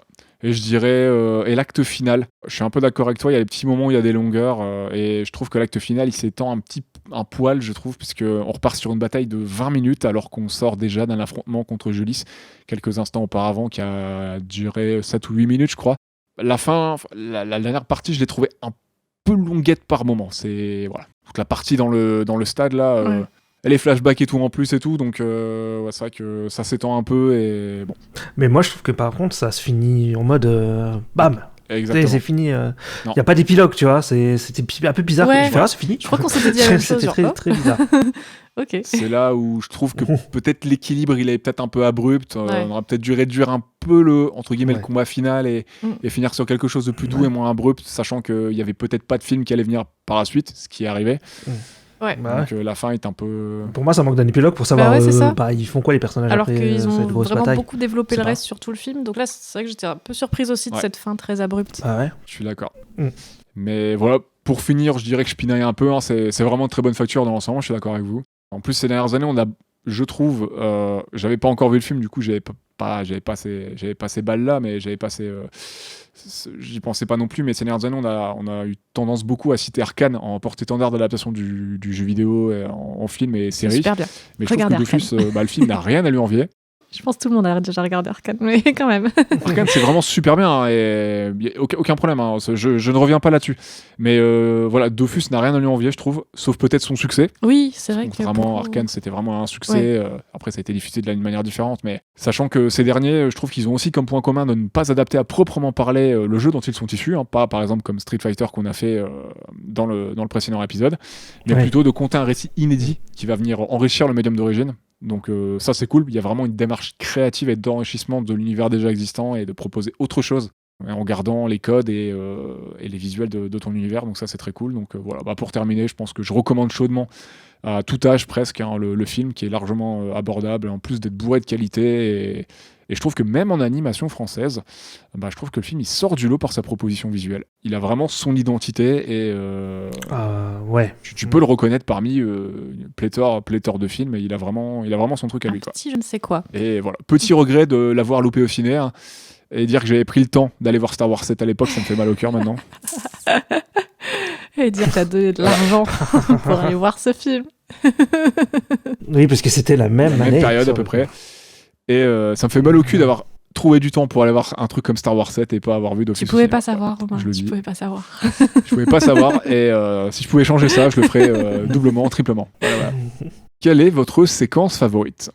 Pas tous en même temps. Hein. Commence. Vas-y. Alors, Moi, je reviens en attendant, je vais me faire un thé. Mais J'ai vu ce pourquoi que t'avais écrit. bah, tu rigoles, t'as écrit un pavé je- aussi. Ouais, c'est pas vrai. Si, c'est C'est vrai. plus petit. Non, ça se lit vite. Alors, j'ai choisi. J'ai choisi la séquence, une des séquences qui s'inscrit dans le final, qui est la séquence du sacrifice de Julisse. En vrai, j'ai pas mal hésité sur le choix de scène. Il y avait plusieurs séquences qui m'avaient touchée. Bon, finalement, je me suis décidée pour celle-là. Je trouve qu'elle brasse pas mal de choses, en plus d'être la séquence un peu clé du dénouement de cette histoire. Ouais. Donc en fait, voilà, alors que la dernière âme du terrain de jeu, qui est celle de Lilith, vient d'être absorbée par le Dofus Eben, Joris se lance dans sa dernière tentative d'arrêter la macabre entreprise de sa mère, qui veut ressusciter Jaash, son époux, mais au prix du sacrifice de 1000 vies, donc tous les gens qui étaient là dans le terrain globalement pour voir le match. Je trouve que c'est un moment vraiment épique entre du coup la résolution, enfin la détermination et la colère dans les yeux de Joris, de voir tous ses proches succomber, non pas succomber mais mourir, être sacrifiés pour Perdre leurs pour âmes, ça. je sais pas. Ouais. Du coup, je trouve qu'il y a un moment très épique où voilà, il fait des acrobaties un peu héroïques et virevoltantes. Tu vois, où C'est tu vrai. le vois tomber comme une flèche du coup sur le Dofus Eben, sur un fond de musique tout aussi épique, pardon. Et je trouve qu'il y a vraiment un bon timing puisqu'il est stoppé par Julisse au dernier moment, qui le recouvre de sa cape. Et donc, du coup, c'est là que tout s'arrête. La musique s'arrête et il règne vraiment un sentiment de doute où même nous, même si on sait que normalement ça peut pas mal se terminer, mais on a ce sentiment où on se dit c'est fini, tu vois, il a échoué et ça se lit sur le visage de Joris. Il y a cette peur de se dire j'ai raté, quoi, c'est fini. Finalement, Julie, elle va se tourner vers son époux et je la trouve trop belle cette scène, puisque vraiment, il n'y a pas de mots, il n'y a pas de musique, et juste dans leur regard, elle comprend. Malgré toute la gravité de la scène, je trouve qu'il y a une véritable tendresse dans ce moment-là, et on comprend que leur amour, en fait, il est réel, il est profond, et il a amené Julie aux pires actes, juste pour être capable de revoir son être aimé. Mais il ne la juge pas, il lui fait juste comprendre qu'elle doit s'arrêter, sans un mot. Et donc Julie s'élance et elle brise elle-même du coup le Dofus Eben avec le Dofus Ivoire. Et là il y a une transition et en fait Joris il est transporté dans un entre-deux-mondes. Il est tout dévêtu, il devient un être noir sans vêtements comme pour symboliser qu'il ne peut rien cacher, qu'il est vulnérable et qu'il est face à ses propres choix. Mais en même temps je trouve aussi une symbolique de renouveau, de renaissance. Il assiste du coup aux retrouvailles des âmes de ses parents qui s'envolent vers la mort ensemble. Donc il y a quand même une fin heureuse, je puis dire apaisée pour ces deux êtres-là. Et Joris, il se retrouve alors face aux deux Dofus et les dieux dragons qui les occupent. Et moi, j'aime vraiment beaucoup cette séquence que je trouve un peu hors du temps, presque mystique. Et alors, allez savoir pourquoi, mais ça m'a fait penser un peu à Full Metal Alchemist. Same. Où La même. on retrouve en fait un entre-deux-mondes un peu mystique bloqué entre deux portes. Quand il est face à la porte de la vérité. Ouais, exactement. Un monde épuré, blanc, où Ed rencontre une entité qui se dénomme la vérité. Et je sais pas pourquoi, mais je trouve que cet entre-deux-mondes où Joris il se retrouve coupé de la réalité, confronté aux deux divinités des Dofus, ça m'y a fait penser. Et en plus, Joris il réalise en quelque sorte un échange, alors qui n'est pas du même acabit non plus que Ed, mais il y a ce donnant-donnant, puisqu'il fait le serment de devenir le protecteur des Dofus et de les protéger, et de ne pas s'en servir pour faire le mal. Le décor de ce monde des âmes est épuré, simple, presque nuageux, encerclé d'âmes, mais à contrario, je trouve qu'il est un peu apaisant. Les décors sont vraiment un des points forts du film, et ici j'ai bien aimé le contraste avec justement le décor de la ville qui est bien plus éclatant et coloré. Et ensuite, vient l'échange de Joris avec le dieu du Dofus Eben. Et ça, c'est vraiment bizarrement une des scènes qui m'a le plus touchée et émue. On voit ce petit dragon noir, agressif, craintif, qui en fait est assimilé au mal, à la corruption, à la destruction, alors qu'en fait il est juste un petit être apeuré. Joris lui accorde la paix, il ne le juge pas et l'accepte dans son entièreté. Et cette union, elle m'a émue. On sent le dragon dieu apaisé quand il le prend dans ses bras. Je sais pas, ça m'a vraiment touchée. C'est parce qu'il ressemble à Croque-Mou, c'est pour ça que t'étais triste. Peut-être. Je sais pas, il y a un truc très émouvant, tu sais, où t'as quelqu'un qui lui dit en gros qu'il le comprend et qui va pas utiliser ses pouvoirs pour le mal, ce à quoi il semble être réduit. Donc j'ai trouvé ça très très touchant. Et ça vient refléter une des idées principales du film. Le mal ne s'oppose pas forcément au bien, ou du moins les choses ne sont pas binaires et elles sont bien plus nuancées. La noirceur n'est pas synonyme de destruction, elle est capable d'amour et de sacrifice, comme on l'a vu par exemple avec Joris ou avec Hatcham, le frère de Caribim, de Papicha, j'ai un bug sur le nom. Kérubim, ouais. Ouais. Kérubim. Voilà. Il y a en nous tous une part d'ombre et de lumière, c'est un peu cliché à dire, mais je trouve ça vraiment vrai et concret. Et c'est d'ailleurs lors de ce moment où il prend le dragon dans ses bras que la musique reprend doucement et crescendo, parce que jusque-là, il n'y avait pas de musique, signe d'espoir qui renaît, de la vie qui reprend. Donc vraiment, c'est une des scènes dans son ensemble qui m'a le plus touchée, avec, je voulais en parler, mais bon, il fallait choisir, la mort de Kérubim et de son frère Hatcham, bien sûr. Il faut arrêter de jouer avec nos émotions comme ça, s'il vous plaît. C'est que les chats en plus, genre, touchez pas aux chats. Ouais, que les chats qui meurent. Oui, heureusement qu'ils ont 9 vies. Bande d'enfoirés. Vous pouvez pas tuer le chien plutôt là. Oh non, pas Lilotte. Non, je déconne. Donc voilà, pour ma séquence. Ouais, c'est vrai que ça m'évoque le fait que Joris ce soit vraiment le perso qui est un peu c'est un peu le pro-chevalier, hein. Il est bon vraiment. Oui. Oui. Comme lui dit le dragon Il est, ivoire d'ailleurs, tu as des valeurs, Joris. Je sais que tu ne m'utiliseras pas à mauvais escient. Ouais. Ouais, c'est vraiment un perso bon fondamentalement et qui et même quand il suit Julie, c'est à un moment tu te dis mais c'est même pas pour faire une erreur, en fait, il veut la changer, il veut la croire, il veut croire à son bon côté, tout ça. Il veut vraiment chercher le meilleur en chacun, et même chez Khan Carcasse, il se dit bah non, il y a des trucs cool chez lui et tout. Enfin, il occulte vraiment, il essaie vraiment d'occulter le mauvais côté des gens. J'ai l'impression, il garde que le positif et il essaye de faire le bien et ouais, il est grave chouette comme perso. Ouais, de ouf. Il est grave chouette. Très touchant. Ouais, c'est vrai que super séquence. J'ai aussi pensé à Full Metal à ce moment-là. Ça m'étonne pas. J'ai pas pensé maintenant que vous le dites, oui, effectivement. Sur le coup. Ouais. Après, ça peut évoquer plein de choses, mais même dans le manga, avec Joris qui sert de... Oui, de réceptacle, tu veux dire, ouais. De réceptacle pour un putain de gros démon ultra puissant. Tu peux y voir du Naruto. Naruto, ouais. Carrément. C'est vrai. Et les boules du dragon, je vous fais par les uns. Oui, c'est vrai qu'à un moment, il dit ça. Il dit des boules du dragon. Littéralement, c'est dit, quoi. Ista, est-ce que tu as quelque chose à ajouter? Sinon, tu peux passer à ta séquence si tu veux. Non, j'ai rien à ajouter. Mais vu qu'on parle des boules du dragon, je voulais parler du moment où... Jolie transition. Où Baccarat se transforme en Super Saiyan. Yeah. J'avoue. Ah oui. Ah ouais. Cool aussi. Elle est stylée cette séquence aussi. Ouais. Bah sur le coup, ça montre un peu, comme tu disais Claire, que c'est ni noir ni blanc en fait. À ce moment-là, elle pète un câble, mais elle pense pas faire quelque chose de mal. Enfin, elle veut sauver le monde, quoi. Elle veut sauver la ville. Mais ouais, je sais pas, j'aime bien le côté, quand elle se transforme avec son aura de ouf là, et qu'il y a une baston, parce que moi j'aime bien les grosses bastons. Donc il y a une baston bien sympa, bien contre Julie, qui est bien animée et tout. Je trouve qu'elle est plutôt jolie. Et ouais, sur le coup, il y a... tu parlais de Joris qui est bon. Joris, voilà, il essaye de protéger le frère de Papicha, sur le coup, parce que elle veut le tuer, là, à ce moment-là. Sur le coup, lui dit, ouais, c'est la famille et tout. Il dit, moi, je suis Vin Diesel, c'est la famille. Alors qu'il a essayé de les buter depuis 30 minutes, quoi. Et que elle, Baccarat, elle essaie de tuer sa belle-sœur, quand même. Oui, la famille, mine de rien. Et ouais, c'est vrai. Mais ça montre que Joris, il voit toujours quelque chose de bon, même dans les méchants. Enfin, lui, dans tout le monde, quoi. Surtout parce qu'il protège le frère de... Hatcham, il s'appelle, je crois. C'est ça, c'est Hatcham. Ouais. Hatcham, mais après ça... Et puis ça a des conséquences... Enfin, ça se répercute vraiment, parce que t'as Hatcham, après, qui va le protéger, qui va protéger Joris d'une boule d'énergie. Et c'est là que Hatcham décède. Et c'est plutôt triste, ouais, c'est assez... Sur le coup, ouais, c'est... Ah ouais, plus... ça fait chier, alors qu'il est stylé, en plus, perso.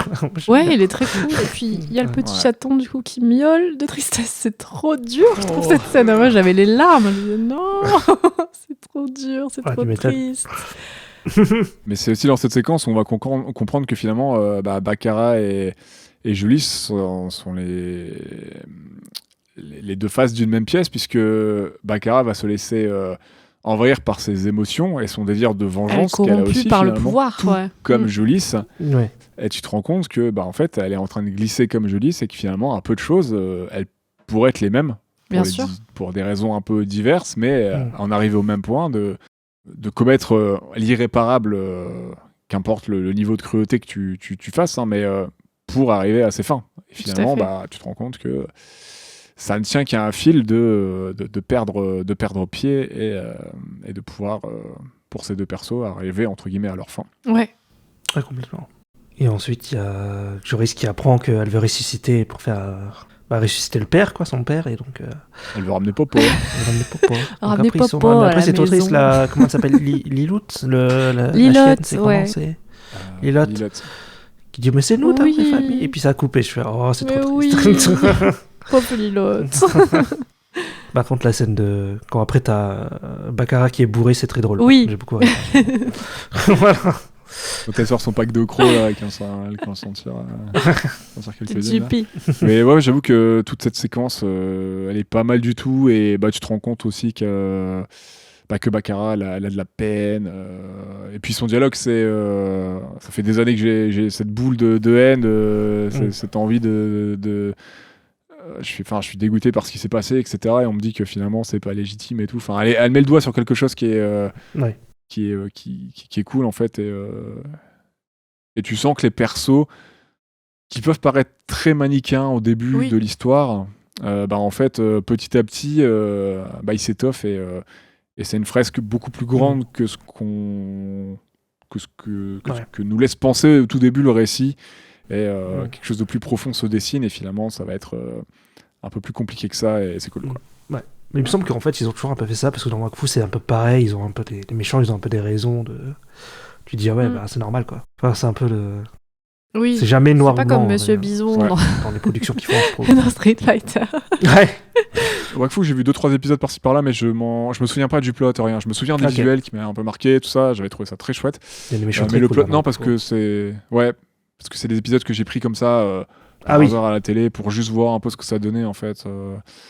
Que Ok. j'ai trouvé sympa, mais du coup j'ai pas le plot, rien. Je me souviens pas. Je sais juste qu'il y a Joris dans Wakfu Oui. et qu'il y a Papicha. Je crois Il aussi. semble aussi, mais voilà, c'est comme ça que j'ai découvert Joris et que j'ai compris que c'était qui serait qui serait dans le film, que ce serait lui dans le film, mais voilà, j'ai pas les bails derrière, j'ai pas le background quoi, j'ai pas l'histoire. Après, il me semble pas que dans le film, là, il y a des rêves vraiment à Wakfu, quoi. Enfin, c'est dans le même univers, Enfin, mais... Je pense qu'il y a des refs, mais je sais pas s'il y a une réelle. Je sais pas, à l'époque, je suis vraiment... Là, je m'en souviens plus trop, mais j'avais pas remarqué quelque chose de spécial, moi, en tout cas. Mais je sais pas si c'est vraiment lié en termes d'histoire. Par contre, Oui, voilà. ça j'en sais rien. C'est ça que je veux Mais dire, je plutôt. pense qu'ils ont dû en faire quelques-unes des refs. Il doit y avoir des easter eggs par-ci par-là. Oui, je pense, ça, des oui. choses. Oui, ça, oui, ok, ouais. Mais pas au niveau où tu veux parler. Ça, je sais pas. Ça, j'ai pas les billes, je pourrais pas me prononcer. Est-ce que vous avez fait le tour pour vos séquences Ouais, je pense. De ouf, de ouf. Eh bien.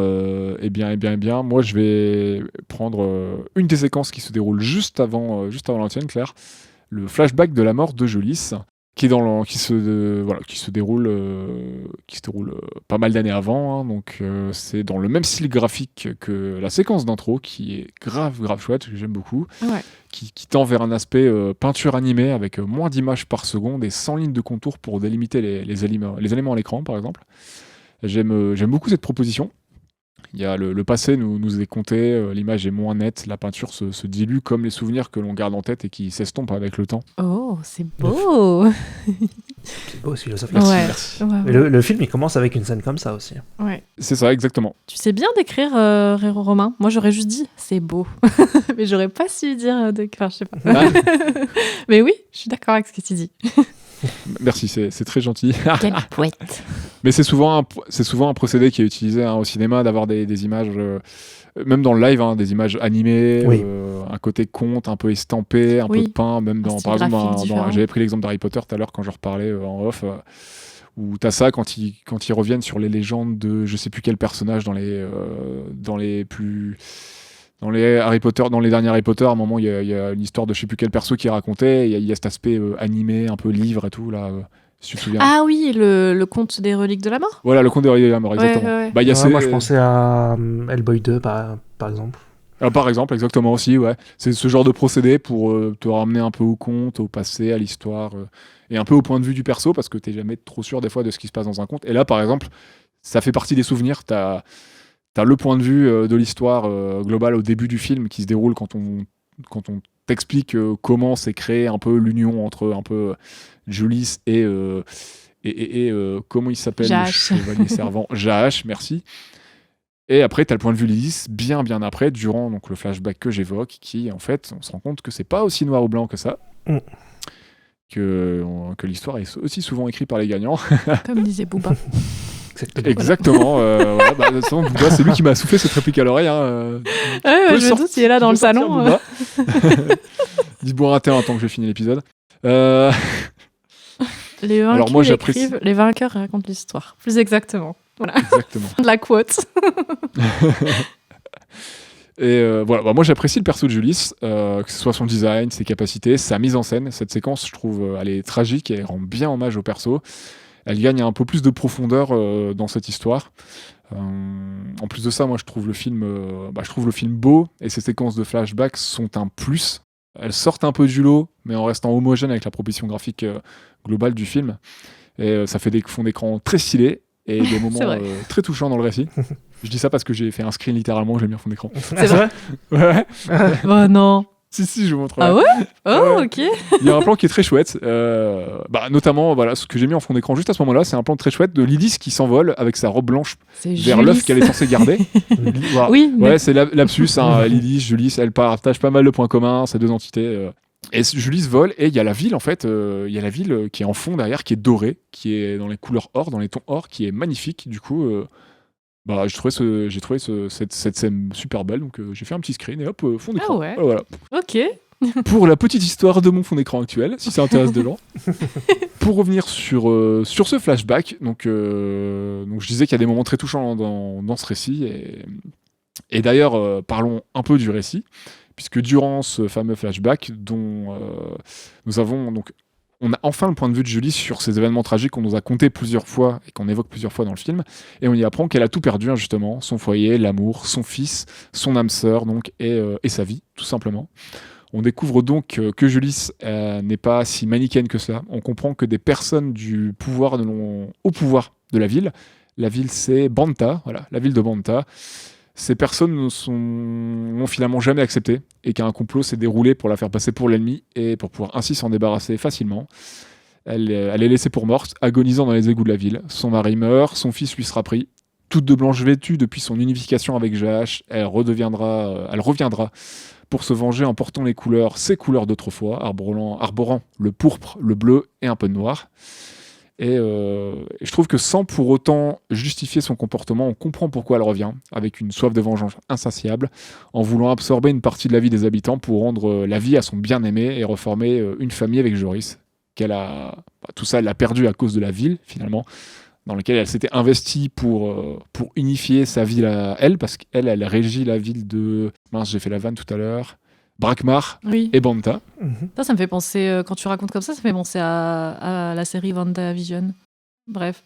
Ça ressemble à beaucoup de trucs comme terme de récit. Oui, c'est un récit plutôt qui est... La meuf qui prend en otage toute une ville pour vivre avec ses enfants, en fait. Oui, c'est vrai. Arraché. Enfin bref, et son mari. Bref, voilà. Et donc voilà, toute cette séquence, ça nous montre que même le monde de Dofus n'est pas, comme on le rappelle comme on l'évoque depuis le début de l'épisode, tout noir ou blanc.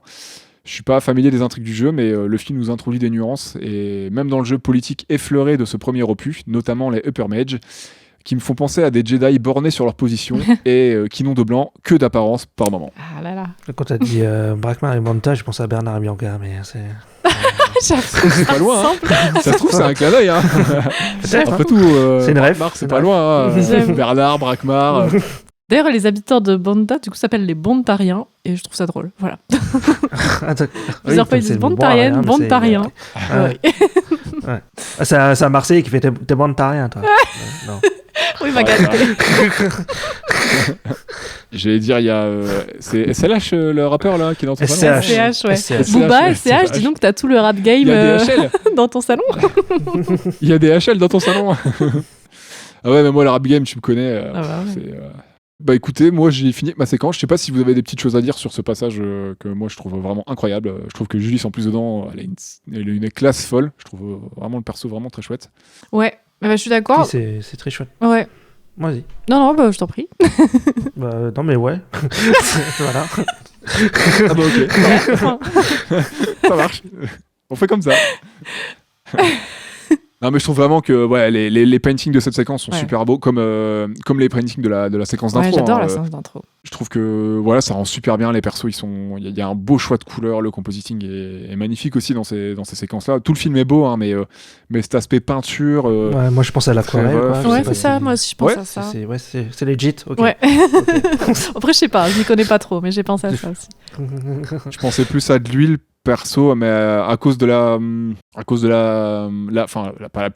puissance des couleurs. Il y a beaucoup de rouge et Ah, tout. oui.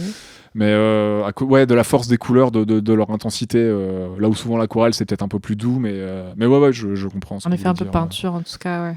Mais ouais, j'aime bien, ça fait vraiment peinture de guerre par moment, ou peinture vraiment douce. Il y a vraiment plusieurs Ouais, je suis d'accord.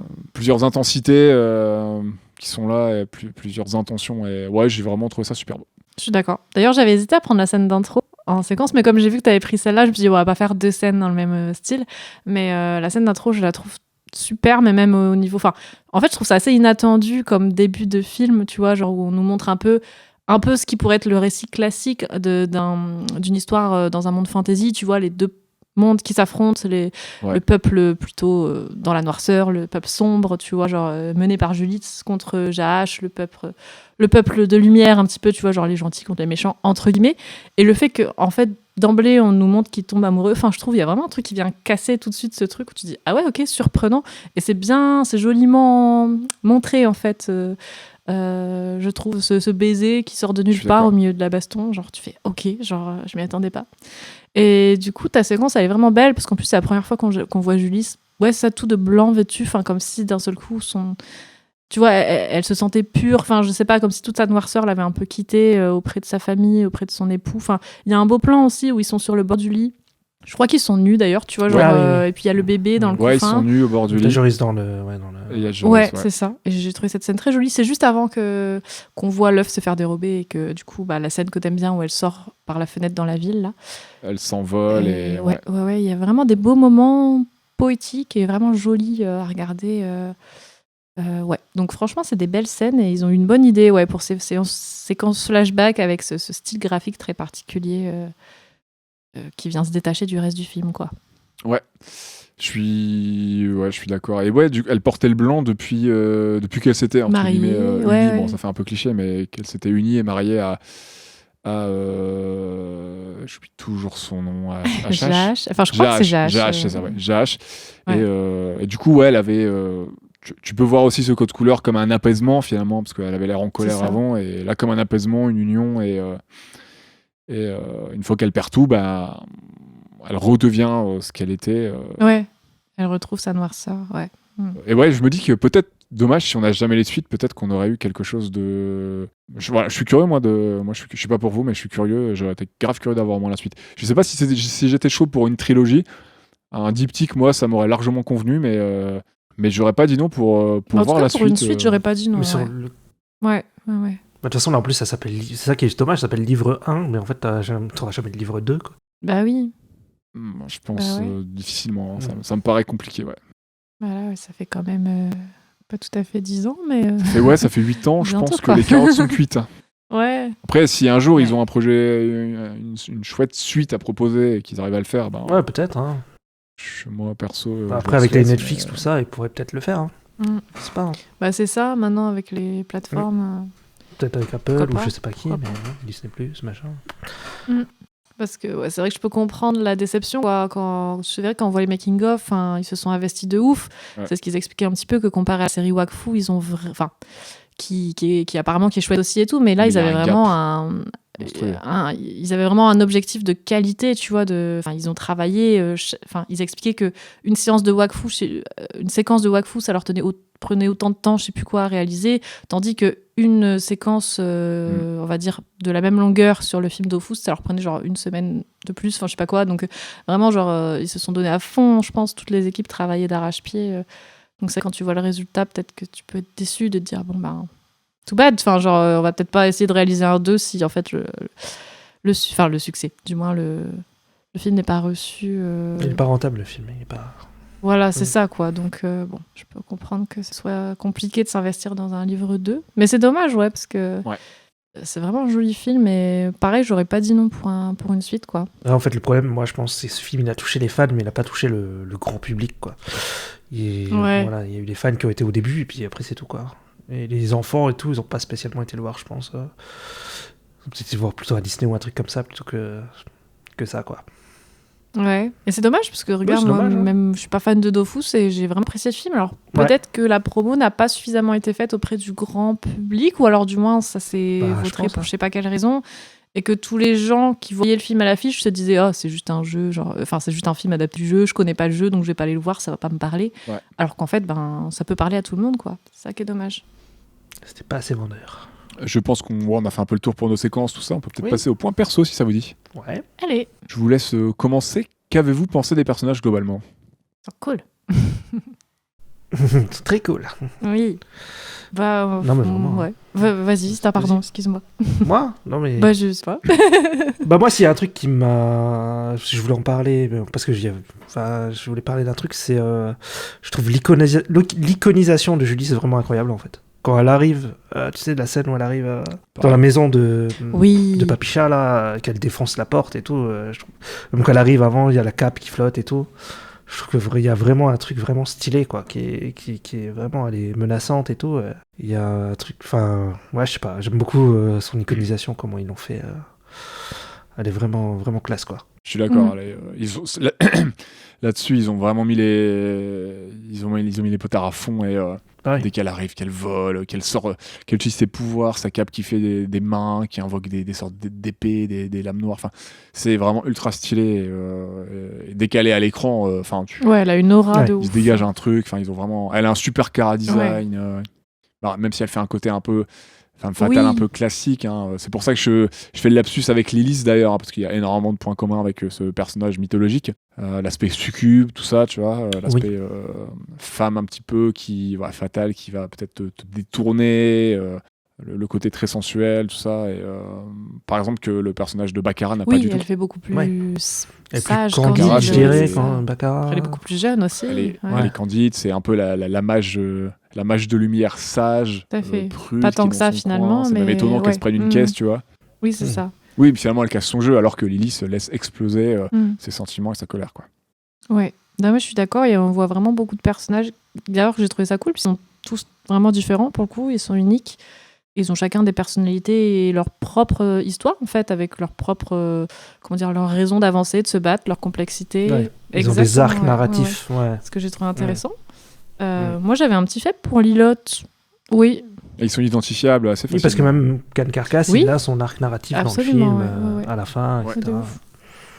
Moi, j'avais un petit faible pour Lilotte, que je trouve très authentique. Une fidèle amie, courageuse, maligne, malicieuse, pleine de vie et pleine d'attachement pour Joris.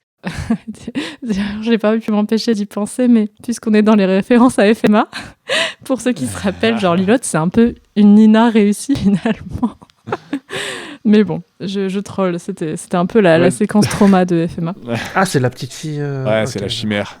C'est la mutation, la chimère. Entre ouais. Aïe. Super ambiance. Ouais, pardon, désolée. J'y ai pensé malgré moi. En fait, globalement, ils ont des personnages féminins assez forts, hauts en couleur, qui viennent. Il y a beaucoup de personnages féminins déjà. Ouais. Déjà, on peut le noter, il y en a 3. Il y en a 3 et qui ont vraiment une belle part dans l'histoire. Ouais. Elles ont chacun, comme on disait, leur arc narratif. Elles sont très différentes les unes des autres. Et elles sont pas réduites, je trouve, à ce qu'on pourrait... Enfin, tu vois, on pourrait... comme tu disais, il y a Julie qui pourrait être cantonnée à cette idée de la femme fatale, la femme vengeresse, etc. Mais en fait, on se rend compte que c'est beaucoup plus nuancé que ça, et elle a une profondeur de ouf, ce personnage, comme Baccarat et comme Lilotte, finalement, qui est dans un autre genre aussi, juste la petite copine très, très, très attachante, très, très courageuse pour autant, très intrépide. J'aime beaucoup les chara-design aussi, je les trouve vraiment cool. Judith... clairement, elle perce l'écran. Moi, je trouve en effet, dès qu'elle arrive quelque part, les scènes de combat et tout, elles sont vraiment, vraiment trop classe. La scène contre Papicha dans la baraque, elle est trop cool, quoi. Franchement, ils ont trouvé plein d'astuces en plus super sympas. On voit Kérubim sortir de plein... Enfin, on voit qu'il fait un avec sa maison aussi, puisque la maison est une entité vivante. qui s'appelle Louis, si je dis pas de conneries. Et du coup, on voit qu'il y a un jeu, il rentre dans des coffres, il ressort de l'autre côté. Enfin, il y a un truc vraiment cool comme ça où Julie, elle sait plus trop regarder. En fait, il y a vraiment une vraie tension quoi, dans ce combat. Et finalement, ouais, chaque personnage est un peu capable du pire et du meilleur. Et c'est ça qui est intéressant. Comme tu dis, à Baccarat, cette figure d'ange un petit peu qui sera poussée aussi au pire finalement. Enfin, elle aurait pu commettre le pire, comme on disait tout à l'heure. Ouais, je l'aime beaucoup aussi et j'aime bien son chara design. Oui. Avec ses oreilles, Ses petites son nez, oreilles, tout ça. ouais. Puis ça change aussi. On n'est pas dans. Elle me faisait penser à un personnage de manga d'ailleurs. Comment il s'appelait? Ouais, mais tu vois, ça évoque beaucoup le manga Un sur pas shoujo. mal de points, mais ils ont vraiment leur identité un peu. C'est pas des persos juste de manga avec le fameux nez et tout. Là, ils ont vraiment. Oui, c'est pas tous le les même personnages visage. ont un long Ouais. nez, pour certains, ils ont. Ouais. Putain, comment il s'appelait ce shoujo?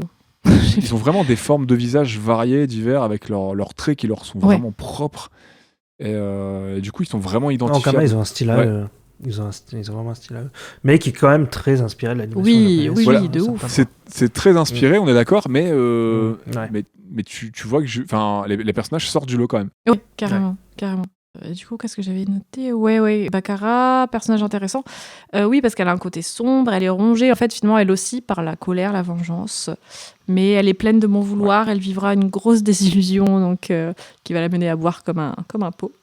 Mais elle est forte, elle est courageuse, elle a du répondant, elle n'est pas juste réduite, par exemple, tu vois, elle pourrait être réduite au love interest de Cannes, Non, genre en mode, elle est belle, mais c'est tout. Non, en fait, tu vois, elle a vraiment un caractère de ouf, elle le remballe à plusieurs moments. Et ça, C'est c'est plutôt cool. Cannes qui est son love interest. Ouais, c'est ça, qui finit par devenir éventuellement.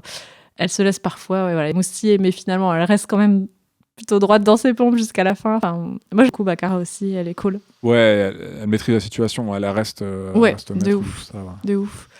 Et même le héros est chouette, puisque moi, parfois, j'ai un petit peu de mal avec les héros, mais là, je le trouve plutôt cool parce que il est bien écrit, Joris. Je trouve qu'il en fait pas des caisses et il a pas forcément de ouf ce syndrome du héros obstiné qui fonce dans le tas. Il a un petit peu un côté comme ça, mais finalement, il a aussi un côté persévérant, déterminé. Et ils ont réussi à lui construire une personnalité plus nuancée, en fait, que j'ai trouvé encore une fois attachante. Donc, c'est pas juste le héros typique, genre, allez, je fonce dans le tas, je m'en fiche. Enfin, qui peut être un peu casse-pied parfois sur les bords. Lui, je le trouve vraiment quelque chose d'attachant, de plus doux. Enfin, je sais pas comment dire, mais ils ont bien réussi l'écriture de leur personnage. Papicha, classe. Bah, il est plus mesuré. Il est aussi. plus mesuré, oui, c'est vrai. Il est plus mesuré.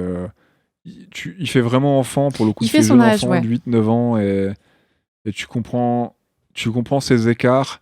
Tu sens qu'il est puissant, mais comme tu le vois pas non plus lui trop puissant.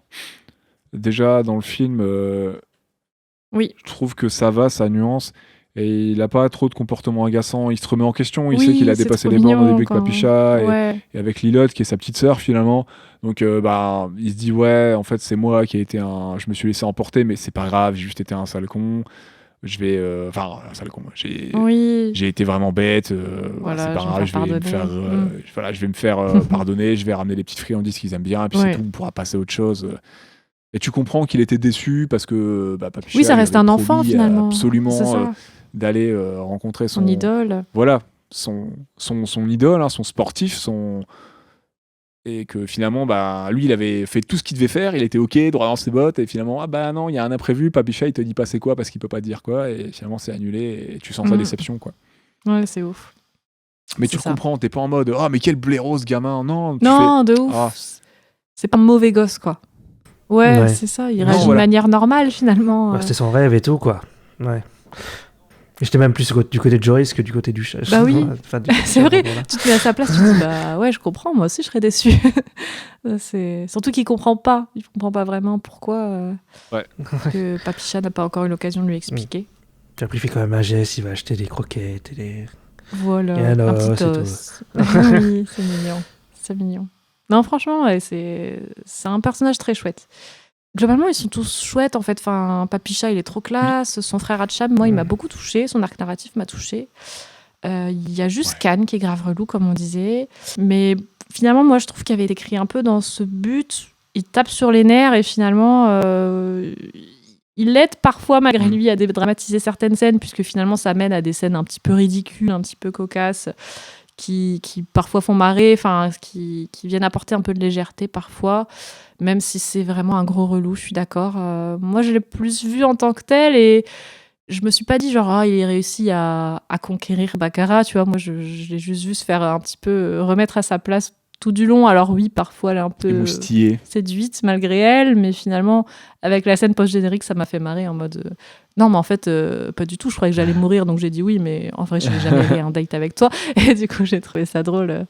Genre finalement ça va, elle revient à la raison. Après, il y a des moments où je trouve que son humour marche quand même, hein, quand il soulève la ça partie va. du la partie de la grosse partie Le du toit rocher. en pierre qui Oui, s'est par effondrée, exemple. Et qu'il a pas soulevé du tout. c'est un gros arnaqueur. Oui, non. Joris qui est en mode premier degré, waouh, vous êtes trop fort.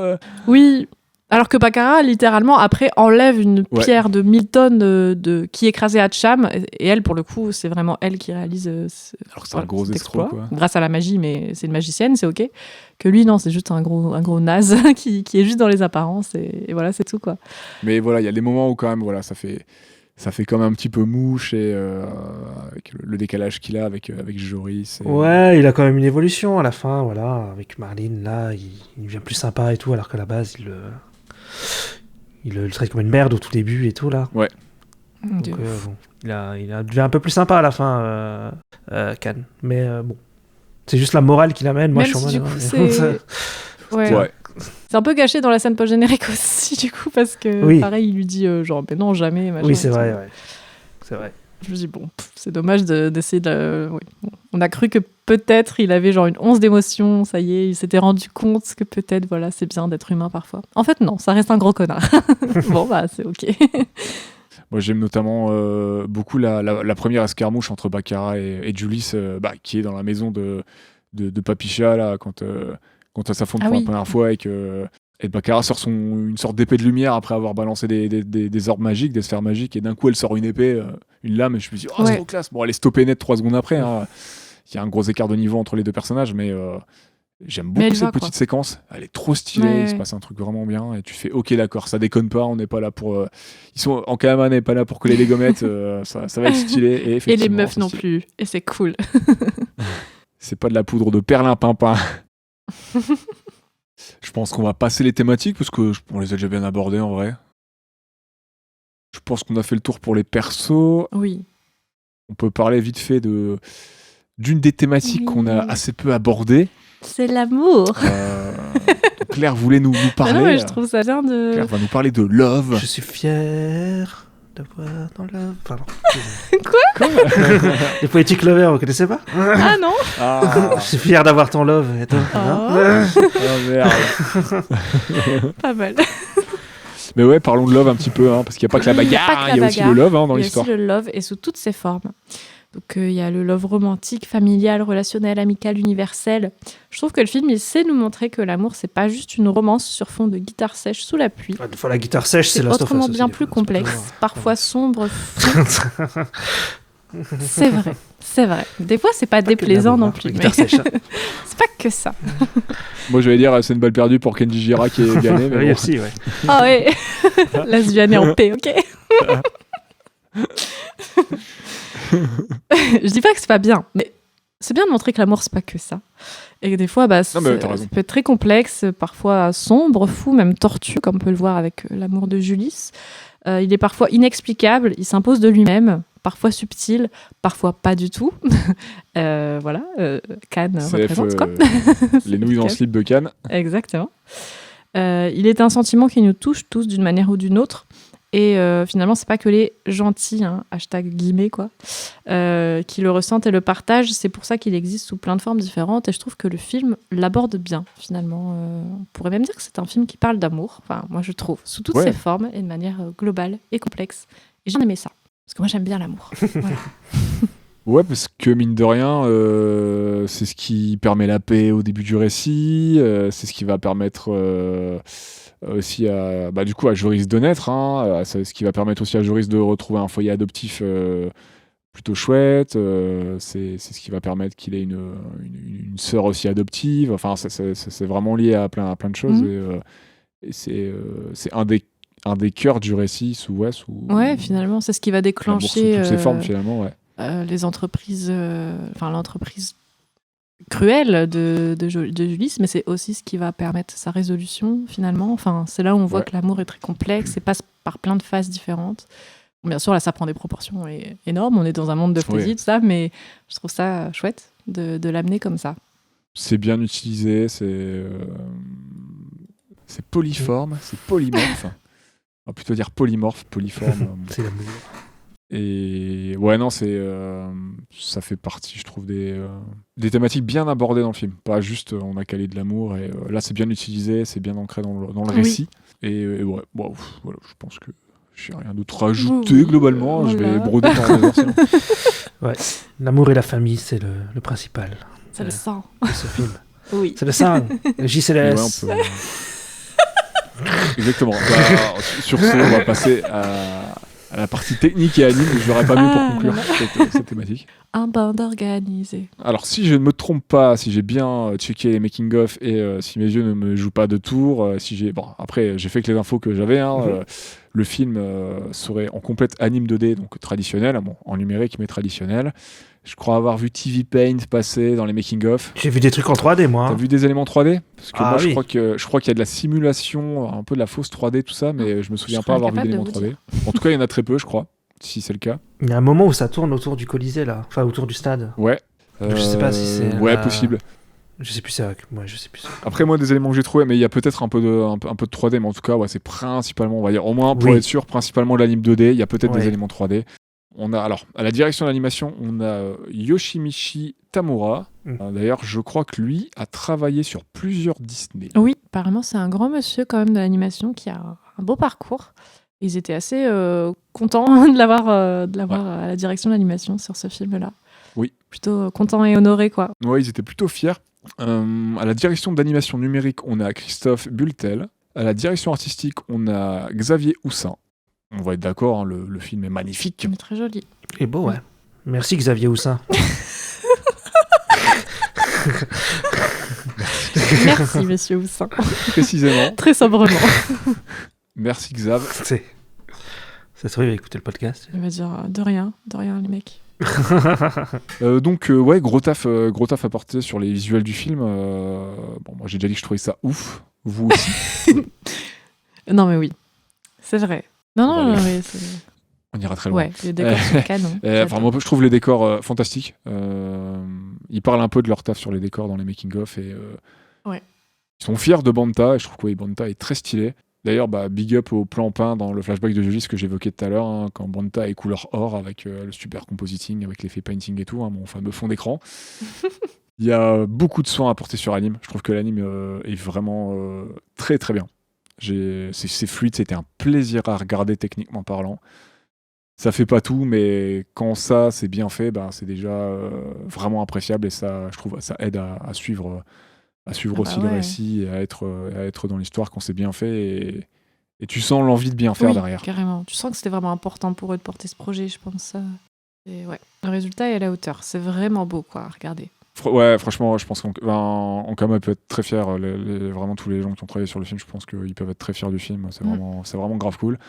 Je reviens sur ce que disait Ista tout à l'heure, la caractérisation des persos. Ils en parlent aussi en making-of. Ils ont essayé de vraiment donner une personnalité, que ça soit visuel, mais aussi dans l'anime, dans la manière d'animer et dans les attitudes des personnages.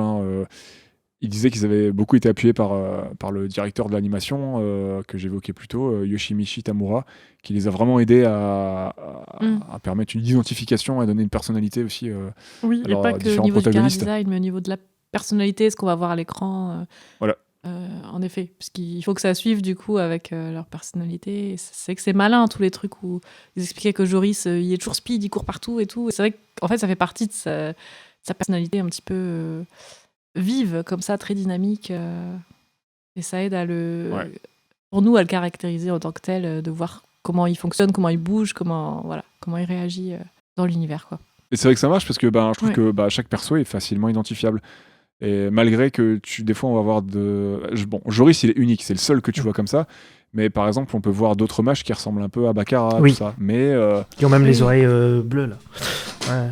Tu vas voir quelques personnages de même race, mais c'est pas les mêmes persos. Hein. C'est comme Papicha avec son frère.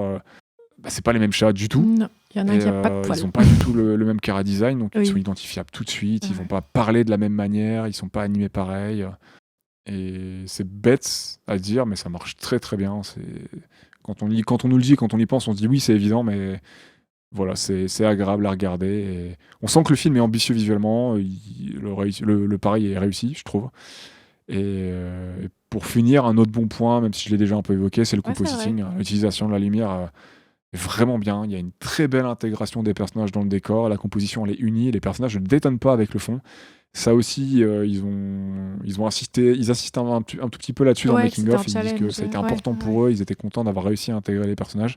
C'est pas toujours facile. Mhm. Je sais pas c'est quoi le budget du film exactement, mais c'est bien. Ça a l'air d'avoir bien été utilisé. Et le film, il te ment pas sur ses intentions et c'est propre. Et moi, j'en ai eu pour plein les mirettes. Ah, Quoi. c'est super propre là, clairement. Il y a rien à dire. Hein. Non, c'était vraiment très très agréable à suivre. Ouais. En termes de références et d'influence, Il y en on a. avait déjà cité pas mal. Ouais. Il y en a, voilà, on disait un peu plus tôt. Non, mais Baccarat fait vraiment le truc Sailor Moon à un moment quand Ouais. elle est dans le rêve là, du dragon. J'y ai pensé le direct, Dofus, là, c'est vraiment. C'est ça trop cool. C'est complètement la transformation Ouais. Sailor Moon. Quoi. Pour les rêves voilà, les plus connus, on a encore, donc, comme tu évoquais plus tôt, on a du Senseiya, on peut penser à du Naruto, tous les mythes un peu fondateurs qui font appel à un équilibre entre le bien et le mal, le mythe de Lilith, avec... Après, j'ai envie de dire qu'il y a aussi un peu un côté Heroic Fantasy. Ouais, Oui, bien sûr, ouais, c'est vrai. Tu vois ouais, complètement, ouais. Mm. On peut y voir ça aussi. On a aussi du Star Wars, aussi simple que ça en termes de références de pop culture. On disait Dragon Ball, enfin, énormément de choses. Pas très lié à la culture japonaise aussi, c'est vrai. Même moi, les décors, parfois, ils me faisaient penser un peu... Enfin, au niveau des couleurs, au niveau de ce qu'on peut voir dans les décors de Miyazaki, par exemple, c'est ton un peu pastel, très vert, très bleu, même si c'est pas le même style graphique, au niveau des beaucoup de couleurs, il y a couleurs. quand même un truc qui peut y faire penser. Donc, c'est large, ça brasse beaucoup de références, et c'est top, du coup. C'est top. Oui, beaucoup. J'avais pas tout, ça m'a pas forcément parasité, mais c'est vrai qu'il y a énormément de références et bon, je sais pas. Je sais qu'il y a des moments, c'est peut-être. Quoi ouais, je trouve pas que ça dérange tellement, mais. Ça m'a pas dérangé, mais c'est vrai que si t'as une bonne partie des rêves, ça peut peut-être te sauter aux yeux, te dire ah ouais, bah ça c'est ça c'est ça. Bah après, tu si vois. t'as une bonne partie oui. des rêves, c'est Ok. que généralement, c'est des œuvres que t'apprécies, donc ça peut faire plaisir ou marrer, tu vois, de voir comme la transition de Baccarat qui fait comme ça et Sailor Moon. En vrai, c'est un petit clin d'œil, quoi, Ouais. mais je trouve ça rigolo finalement. Enfin, peut-être après, j'avais pas toutes les rêves, donc ça m'a pas paru too much, mais c'est vrai que si tu les as toutes, peut-être que tu dis. Enfin, je sais pas trop, mais moi, ça m'a pas dérangé en tant que tel, en tout cas. Je pense pas, non, ça va. Ça m'a pas dérangé en soi, mais c'est vrai qu'à un moment, la petite ref à Star Wars, je me suis dit bon, c'est bon les gars, on a compris. Le que c'est Star Wars. Mais tu sais que j'ai pas pensé non plus. Mais ça, je l'ai pas eu, moi, Quand tu Nero vois. il l'a dit, je fais Donc, oui. Avec le robot oiseau, là, ils font une cote à je suis Ben Kenobi, venez m'aider dans Star Wars épisode 4, tu sais. Ah quand oui, R2, ok. il a le Oui. message. Ah, oui. que- Oui, c'est bon, j'y ai même Ouais, pas pensé, ouais, mais ça oui. cite littéralement Quand le tu film. dis, je me suis dit, ouais. Mais j'y ai pas pensé non plus sur le coup. Après, c'est un truc tellement qu'on a revu 50 fois que je me suis Ok, les gars, on l'a. Ok, d'accord. Bon, après, on peut peut-être leur passer ça va. Mais c'est pas un défaut, je pinaille. Mais ouais, voilà, globalement, c'est vraiment multi-référencé. Il y a énormément de choses et je pense qu'il y en aura pour tous les goûts. Et si on est féru de culture japonaise, je dirais, de pop culture japonaise de ces 30-40 dernières années, on sera peut-être même 50 par moment, on sera bien servi. Quoi. Pour terminer, la musique. La musique. La composition Ouais. médicale. Oh là là, la composition musicale.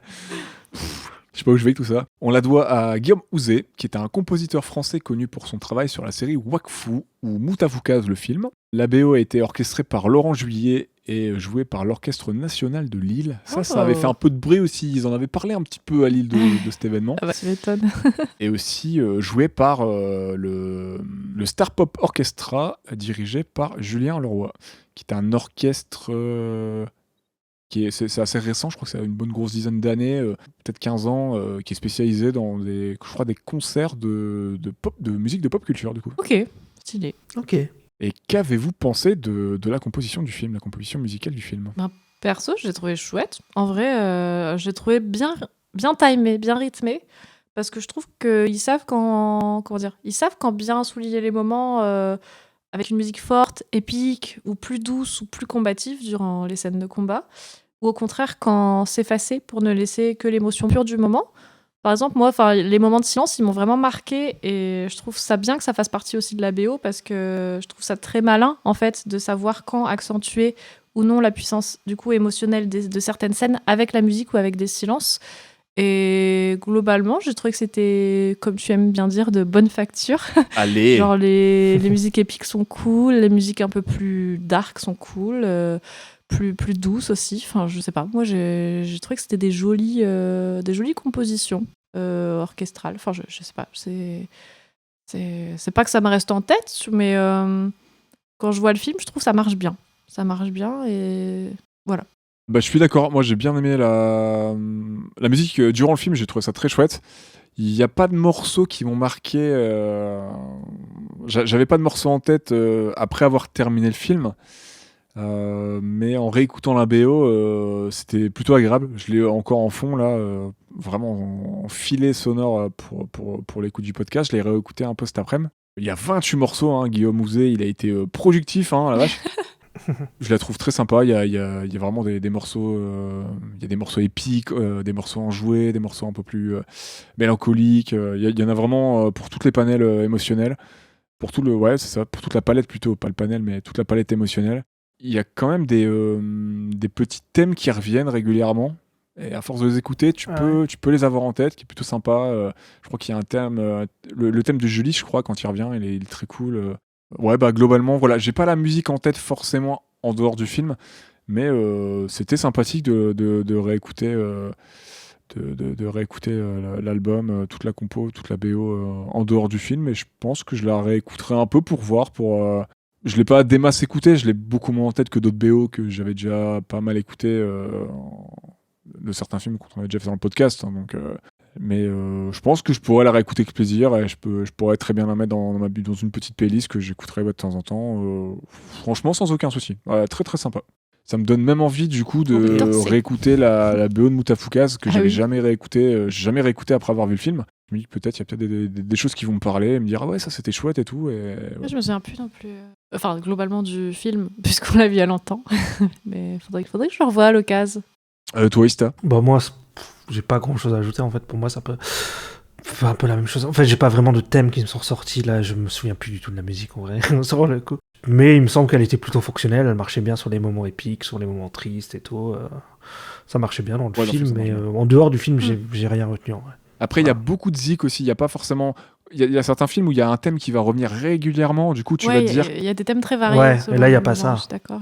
T'as pas cette musique qui revient.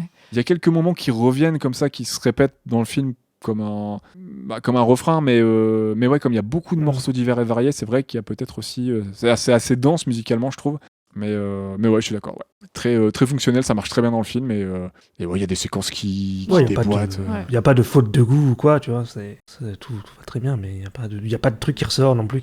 Enfin, j'ai pas l'impression que ce soit ultra original non plus. Ouais, il n'y a pas Take On Me dans le film, quoi. C'est ça que je veux dire.